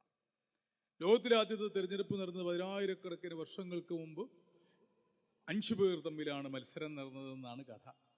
തെരഞ്ഞെടുപ്പ് ഏറ്റവും വലിയ ശരിയെ തിരഞ്ഞെടുക്കാനാണല്ലോ. മത്സരിക്കുന്നവരിലെ ഏറ്റവും വലിയ ശരി ഏത്? ആ ശരി ജയിക്കണം എന്നുള്ളതാണ്. അങ്ങനെ 5 പേർ തമ്മിൽ വാശിയോടെ മത്സരിക്കുന്നു. പരസ്പരം പിണഞ്ഞ് മുറിവുകളേൽപ്പിച്ച് മത്സരിക്കുകയാണ്. മത്സരം രക്തരൂക്ഷിതമായപ്പോൾ ദൈവം വന്നു എന്നാണ് കഥ. ദൈവം എന്ന് പറഞ്ഞാൽ അത് പലതും ആകാം. കൃഷ്ണനാകാം, ക്രിസ്തുവാകാം, നബി സല്ലല്ലാഹു അലൈഹി വസല്ലം ആകാം, ബുദ്ധനാകാം, ജിനനാകാം, ശിഖനാകാം, സ്വരാഷ്ട്രനാകാം, പാഴ്സിയാകാം, അല്ലെങ്കിൽ ഞങ്ങളൊക്കെ ചിലരൊക്കെ കരുതുന്ന പോലെ ഇതൊന്നുമല്ല. കരയുന്ന ഒരുവന്റെ കണ്ണുനീർ തുടയ്ക്കാൻ ഉയർത്തുന്ന മറ്റൊരു മനുഷ്യന്റെ തൂവിരൽ തുമ്പ്, നോവുന്നവന്റെ മുതുകത്തർപ്പിക്കുന്ന മറ്റൊരുവന്റെ കൈത്തലം, ആശുപത്രിയിലാകട്ടെ അനാഥാലയത്തിലാകട്ടെ വിശന്നിരിക്കുന്നവന്റെ മുന്നിലേക്ക് എത്തിക്കുന്ന ഒരു പൊതിച്ചോറ്, അതാണ് ദൈവം എന്നും ആകാം. എന്തായാലും അപ്പം ഏത് രൂപത്തിൽ ആർക്കും എന്തും വിശ്വാസങ്ങൾ വ്യത്യസ്തമാണല്ലോ. പക്ഷേ ഏത് രൂപത്തിലായാലും, ഇപ്പറഞ്ഞ രൂപത്തിലായാലും അപ്പറഞ്ഞ രൂപത്തിലായാലും അതൊരു നീതിബോധമുള്ള ശക്തിയാണ്. വ്യക്തിപരമായ ഒരു നീതിബോധമുള്ള ഒരു കരുത്ത് എന്ന് വിശ്വസിക്കുന്നു ഞാൻ. അപ്പം അങ്ങനെ ഒരു ശക്തിയാണ് ജൂറിയായി വന്നത് ഈ മത്സരത്തിൽ ജൂറിയായി വന്നപ്പോൾ മത്സരിച്ച 5 പേർ ആരെന്ന് ഞാൻ പറഞ്ഞില്ലല്ലേ. മത്സരിച്ച 5 പേർ, തെരഞ്ഞെടുപ്പിൽ മത്സരിച്ച ഏറ്റവും വലിയ ശരിയാരെന്നറിയുവാൻ മത്സരിച്ച 5 പേർ ഈ 5 വിരലുകളാണ്. ഇവരിലാരാണ് കേമൻ എന്നാണല്ലോ മത്സരം. ദൈവം വന്നിട്ട് പറഞ്ഞു, നിങ്ങൾ തമ്മിൽ തല്ലുകൂടണ്ട, നിങ്ങൾ ഓരോരുത്തരും മുന്നിലോട്ട് വന്ന് മൈക്കിൽ വന്ന് 2 മിനിറ്റ് കൊണ്ട് പെട്ടെന്ന് നിങ്ങളുടെ 1 മിനിറ്റ് കൊണ്ട് നിങ്ങളുടെ മേന്മ കേമത്തം പറഞ്ഞിട്ട് പോകുന്നായി. ആദ്യം വന്നത് പെരുവിരൽ വന്നിട്ട് പറഞ്ഞു, ഞാനാണ് എല്ലാ കാലവും വിജയത്തിന്റെ അടയാളം തംസപ്പ് എന്നെ ഉയർത്തിക്കാട്ടുമ്പോൾ. പണ്ടാരോ പറഞ്ഞു ഞാൻ 2-3 തവണ ജയിച്ചെന്നൊക്കെ ഇവിടെ ആരോ പറഞ്ഞ കാര്യമൊക്കെ വളരെ രസമൊക്കെ പറഞ്ഞല്ലോ അല്ലേ. അപ്പം അതുകൊണ്ട് ഞാനാണ് വിജയത്തിന്റെ പ്രതീകമേ ഞാനാണ്. മാത്രമല്ല ഞാൻ മനുഷ്യനെ തിരിച്ചറിയാൻ എന്നെ പതിപ്പിക്കും അടയാളം. എല്ലാ മനുഷ്യക്കിടാങ്ങളും പിറന്നു വീഴുമ്പോൾ എന്നെയാണ് ആസ്വദിക്കുന്നത്, ഞാൻ വിരലുണ്ട് ജീവിക്കുന്നത്. ദൈവം പറഞ്ഞു കൊള്ളാം, അടുത്തയാൾ വരട്ടെ എന്നായി. രണ്ടാമത്തെ ചൂണ്ടുവിരൽ വന്നിട്ട് പറഞ്ഞു, ഞാൻ ചൂണ്ടുന്ന വിരലാണ്, ദുരധികാരത്തിനെതിരെ ചൂണ്ടാൻ കഴിയും, എനിക്ക് മനുഷ്യർക്കെതിരെ ചൂണ്ടാൻ കഴിയും, എല്ലാത്തിനുപരി ലക്ഷ്യബോധത്തിൻ്റെ വിരലാണ്, വെടിവെക്കാൻ, അമ്പയ്യാൻ, കാരം കളിക്കാൻ ഞാൻ വേണം. ആജ്ഞാപിക്കുന്ന വിരൽ ഞാനാണ്. എഴുന്നേക്കൂ അല്ല, അദ്ദേഹത്തോടല്ല, ഇരിക്കൂ. ഞാൻ പറഞ്ഞത് ഇരിക്കൂ എന്ന് ആജ്ഞാപിക്കുന്ന വിരൽ ഞാനാണ്. നിങ്ങളോട് പറഞ്ഞതല്ല. സ്റ്റാൻഡപ്പ് എന്ന് ആജ്ഞാപിക്കുന്ന വിരൽ ഞാനല്ല, ഈ വിരലുകൊണ്ട് പറഞ്ഞ ആരെങ്കിലും കേൾക്കും. അപ്പോൾ ദൈവം പറഞ്ഞു കൊള്ളാം, അത് കൊള്ളാം, നന്നായി, അടുത്ത ആൾ വരട്ടെ എന്നായി. മൂന്നാമത്തെ ആൾ വന്നിട്ട് പറഞ്ഞു ചർച്ചയും തർക്കമൊന്നും വേണ്ട, കണ്ടാലേ അറിയില്ലേ 5 തലപ്പൊക്കം എനിക്ക്, നായകൻ ഞാനാണ്. മാത്രമല്ല നായകനായതുകൊണ്ട് തന്നെ 2 വശങ്ങളിലാണ് 2 സഹായികൾ, മധ്യത്തിൽ നിൽക്കുന്നവനാണല്ലോ നായകൻ. ദൈവം പറഞ്ഞു ശരി കൊള്ളാം, അടുത്ത ആൾ വരട്ടെ. 4-മത്തെ വിരലിന് ചെറിയ നാണമുണ്ട്. നാണത്തോടെ വന്ന 4-മത്തെ വിരൽ പറഞ്ഞു ദൈവമേ, ഞാൻ ഇവർ 3 പേര് പറഞ്ഞതൊക്കെ സമ്മതിക്കാം, പക്ഷേ ഇതൊക്കെ ശരിയാവണമെങ്കിൽ വിരലുണ്ടാവണ്ടേ, വിരലുണ്ടാവണമെങ്കിൽ കുട്ടികളുണ്ടാവണ്ടേ, കുട്ടികളുണ്ടാവണമെങ്കിൽ കെട്ടിയോളുണ്ടാവണ്ടേ, പ്രണയം ഉണ്ടാവണ്ടേ, വിവാഹം ഉണ്ടാവണ്ടേ, അപ്പോൾ ഒരു മോതിരം അണിയിക്കണ്ടേ, അതിന് ഞാൻ തന്നെ വേണം. I am the most romantic finger, ഞാനാണ് പ്രണയത്തിൻ്റെ വിരലെന്നായി. ദൈവം പറഞ്ഞു അത് ശരിയാ. 5-മത്തെ വിരലിനൊന്നും പറയാനില്ല. ഞാൻ പറഞ്ഞില്ലേ എം മുകേഷിൻ്റെ പ്രശ്നം ഇതാ, ഇയാൾ 5-മത്തെ വിരലിനെ പോലെയാണ്. എനിക്കറിയാം, അതുകൊണ്ടാണ് പറയുന്നത്, പുള്ളിയെ വ്യക്തിപരവും അത്ര അടുപ്പമുള്ളതാണ് പറയുന്നത്. ഈ 5-മത്തെ വിരലെന്ന് ദൈവത്തിനോട് പോയി പറഞ്ഞു ദൈവമേ, 1-മത്തെ വിരൽ വിജയിയായിരിക്കാം, ശരി, 2-മത്തെ വിരൽ ആജ്ഞാശക്തി ഉണ്ടായിരിക്കാം, 3-മത്തെ വിരൽ നായകനായിരിക്കാം, 4-മത്തെ വിരൽ പ്രണയമായിരിക്കാം. പക്ഷേ എൻ്റെ ചോദ്യം വേറെ ഒന്നാണ്. അപ്പോൾ ദൈവം ഇത്തിരി ദേഷ്യം വന്നെന്നാ, ഇനി എന്താണ് അതിൻ്റെ ചോദ്യം എന്ന് ചോദിച്ചു. ഇതൊക്കെ സമ്മതിച്ചെങ്കിൽ പിന്നെന്താ അതിൻ്റെ ചോദ്യം? 5-മത്തെ വിരൽ, ചെറിയ വിരൽ പറഞ്ഞു വിജയിയാണെന്നുള്ള വിശ്വാസത്തിൽ ഈ 1-മത്തെ വിരൽ ഗുരുതരമായ തെറ്റ് സൽക്കാരങ്ങളിൽ പെട്ടുപോകുമ്പോൾ, ആജ്ഞാശക്തിയുടെ അധീശത്വ ഭാവത്തിൽ ഈ 2-ാം വിരൽ ഏകാധിപതിയായി മാറുമ്പോൾ, നായകത്വത്തിൻ്റെ മൂഢചിന്തയിൽ 3-ാം വിരൽ കുറ്റകൃത്യങ്ങളിൽ ഏർപ്പെടുമ്പോൾ, പ്രണയചാബല്യങ്ങളിൽപ്പെട്ട് ഈ 4-ാം വിരൽ തളർന്നു പോകുമ്പോൾ, അങ്ങിവരോടെല്ലാം ക്ഷമിക്കുന്നതും സഹിക്കുന്നതും ഇവർക്കൊക്കെ വേണ്ടി ഞാൻ 1-മനായി ഇങ്ങനെ ഏറ്റവും മുന്നിൽ നിൽക്കുമ്പോഴല്ലേ എന്നാണ് 5-മത്തെ വിരൽ ചോദിച്ചത്. ദൈവം വിധി എഴുതി 5-മത്തെ വിരലാണ് തിരഞ്ഞെടുക്കപ്പെടേണ്ടവൻ, സംശയമൊന്നുമില്ല, ശ്രേഷ്ഠനാണ്, 1-ാം സ്ഥാനം അവന് തന്നെയാണ്. പക്ഷേ ഈ പുറത്തുള്ള ആരെങ്കിലും തെറ്റിദ്ധരിച്ചിട്ടുണ്ടാകും, അതുകൊണ്ട് മുകേഷ് 5-മത്തെ വിരലാണെന്ന് പറഞ്ഞതിനർത്ഥം അതുകൊണ്ട് ഇങ്ങനെ കൈകൂപ്പുന്ന വിനയം കൊണ്ടാണ്, കൈ തൊഴുകുമ്പോൾ മുന്നിൽ നിൽക്കുന്നത് കൊണ്ടാണ്. അതല്ല, അതൊക്കെ വേണം, വിനയവും ഗുരുത്വവും ഒക്കെ ഉള്ളിലുണ്ടാകുന്നത് നല്ലത് തന്നെ. ഒരു കലാകാരൻ എന്ന നിലയ്ക്ക് അദ്ദേഹത്തിന് വേണ്ടുവോളം ഉണ്ട്. പക്ഷേ മുകേഷ് 5-ാം വിരലായതോ, ഇടതുപക്ഷം 5-ാം വിരലായതോ, 5-ാം വിരലാണ് ആദ്യത്തെ തെരഞ്ഞെടുപ്പിലെ ശരിയായി പ്രഖ്യാപിക്കപ്പെട്ടതോ തൊഴുതപ്പം മുന്നിൽ നിന്ന കാരണം കൊണ്ടായിരുന്നില്ല, മറിച്ച് പിന്നിലാക്കപ്പെട്ട മറ്റ് 4 പേർക്കു വേണ്ടി എല്ലാം ഏറ്റെടുത്ത് അവർക്കു വേണ്ടി അപരർക്കു വേണ്ടി മുന്നിൽ നിൽക്കുവാൻ കാണിച്ച ആ ആർജവമുണ്ടല്ലോ, സമൂഹത്തിന്റെ ദൂരതീരത്തിലേക്ക് മാറ്റി നിർത്തപ്പെടുന്ന സഹജാതരായ മനുഷ്യർക്കു വേണ്ടി മുന്നിൽ നിന്ന് മരണം വരെ പൊരുതാൻ കാണിക്കുന്ന ആ ആർജവത്തിന്റെ പേരാണ് ഇടതുപക്ഷം എന്ന വാക്ക്. ആ ആർജവത്തിന്റെ പേരാണ് സഖാവ് എന്ന വാക്ക്. ആർജവത്തിന്റെ പ്രതിനിധിയാണ് സഖാവ് എം മുകേഷ്. ഞാൻ അവസാനിപ്പിക്കുന്നു. വരാനിരിക്കുന്ന ദിവസങ്ങൾ നമുക്കെന്ത് ചെയ്യാനുണ്ട് എന്നാണ് ചോദ്യം. ഉത്തരം ഒന്നേ ഉള്ളൂ. ഞാനൊരു ടാബ്ലോയിഡിൽ വന്ന DYFIയെ കുറിച്ച് വന്ന വാർത്ത അത് പറഞ്ഞു, ഇവിടെ ഒന്നിലും കണ്ടില്ല എന്ന് പറഞ്ഞു. ലോകത്തിൽ ഒരുപാട് മാധ്യമങ്ങളുണ്ട് സുഹൃത്തുക്കളെ. ആദ്യത്തെ ഡയൂറിന മുതൽ അച്ചടിക്കുന്ന പ്രശസ്തമായ നിരവധി പത്രങ്ങൾ, ദേശാഭിമാനി അടക്കം, നിരവധി ചാനലുകൾ, ദൃശ്യമാധ്യമങ്ങൾ, കൈരളിയും എല്ലാ മാധ്യമങ്ങളും, നിരവധി സാമൂഹ്യ മാധ്യമങ്ങൾ, ഈ നവമാധ്യമങ്ങൾ, ഇതൊക്കെ ഗംഭീര മാധ്യമങ്ങൾ തന്നെയാണ്, സംശയമൊന്നുമില്ല. പക്ഷേ ശ്രീ RS ബാബു, താങ്കൾ പണ്ട് ഒരുപാട് കാലം പ്രവർത്തിച്ചിരുന്ന ദേശാഭിമാനിയുടെ പ്രതിനിധിയായ താങ്കൾ എന്ന പത്രപ്രവർത്തകനെ സാക്ഷി നിർത്തിക്കൊണ്ട് ധിക്കാരമെന്ന് തോന്നിയാൽ പോലും ഞാൻ പറയട്ടെ, ഈ മാധ്യമങ്ങളെക്കാളൊക്കെ ആഴമുള്ള, ഇതിനേക്കാളൊക്കെ കൂടുതൽ സത്യസന്ധതയും കരുത്തും ശക്തിയും പ്രചരണ കരുത്തുമുള്ള മറ്റൊരു മാധ്യമമുണ്ട്. അത് സൃഷ്ടിക്കപ്പെടുന്ന ഈ മാധ്യമങ്ങളെക്കാളൊക്കെ കരുത്തുള്ള ആ മാധ്യമത്തിൻ്റെ പേര് മനുഷ്യൻ എന്ന് തന്നെയാണ്. ഇനി വരുന്ന ഓരോ നിമിഷവും നമുക്ക് വേണ്ടി സംസാരിക്കാൻ മാധ്യമങ്ങളില്ല എങ്കിൽ നമ്മൾ സ്വയം ഇതാ മാധ്യമങ്ങളാകുന്നു എന്ന സ്വയം വെളിപ്പെടുത്തലിലൂടെ നിങ്ങൾക്ക് ചുറ്റുമുള്ള 50 പേരോട്, 10 പേരോട്, 5 പേരോട്, ഒരാളോട്, ഏറ്റവും കുറഞ്ഞപക്ഷം കണ്ണാടിയിൽ കാണുന്ന സ്വന്തം പ്രതിബിംബത്തിൻ്റെ ഹൃദയത്തിനോടെങ്കിലും ഈ തിരഞ്ഞെടുപ്പിൻ്റെ പ്രാധാന്യത്തെക്കുറിച്ച്, ഭരണഘടനയെക്കുറിച്ച്, ഗാന്ധിജിയെക്കുറിച്ച്, ആവശ്യകതയെക്കുറിച്ച്, ഇടതുപക്ഷത്തിൻ്റെ പ്രസക്തിയെക്കുറിച്ച്, മുകേഷിനെ കുറിച്ച് പറയുവാനുള്ള സ്വയം മാധ്യമങ്ങളായി നിങ്ങൾ ഓരോ മനുഷ്യരും മാറുക എന്നതിൽ കൂടുതലായി ഈ തെരഞ്ഞെടുപ്പിൽ ഇനി നമുക്കൊന്നും ചെയ്യാൻ അവശേഷിക്കുന്നില്ല. ഏറ്റവും പ്രധാനപ്പെട്ടതല്ലെങ്കിൽ അതാണ് സ്വയം മാധ്യമങ്ങളായി തൊട്ടടുത്ത നിമിഷം മുതൽ മാറുക എന്നതാണ് നിങ്ങൾക്ക് ചെയ്യാൻ കഴിയുന്ന. നമ്മുടെ നാട് ഉണ്ടാകണം എങ്കിൽ, നമ്മുടെ മതേതരത്വവും ജനാധിപത്യവും നമ്മുടെ യുവത്വവും ബാക്കിയാകണമെങ്കിൽ ചെയ്യേണ്ടത് അതാണെന്ന് ഓർമ്മിപ്പിക്കുന്നു. അതിന് ഏറ്റവും മികച്ച മാർഗം ഏറ്റവും മികച്ച വഴി ഈ കാലഘട്ടങ്ങളിൽ ചിന്താപരമായ ദീർഘവീക്ഷണമാണ് എന്നുകൂടി സൂചിപ്പിക്കട്ടെ. ചിന്തയിൽ എങ്ങനെയാണ് ദീർഘവീക്ഷണം ഉണ്ടാവുക, അല്ലെങ്കിൽ നിങ്ങളുടെ ഇനിയുള്ള തെരഞ്ഞെടുപ്പ് പ്രവർത്തനങ്ങളുടെ എസൻസ്, കോർ എന്താകണം എന്ന് ചോദിച്ചാൽ, അത് ഈ വരാനിരിക്കുന്ന വാശിയേറിയ തെരഞ്ഞെടുപ്പിൽ ഇനിയുള്ള ദിവസങ്ങൾ പ്രസക്തമാകുമ്പോൾ നിങ്ങളുടെ പ്രവർത്തനങ്ങളുടെ കൃത്യത എത്രത്തോളം എത്തണം എങ്കിൽ അതിനിതുകൂടി പറഞ്ഞോട്ടെ ഞാൻ. അത് ഈ കേരളം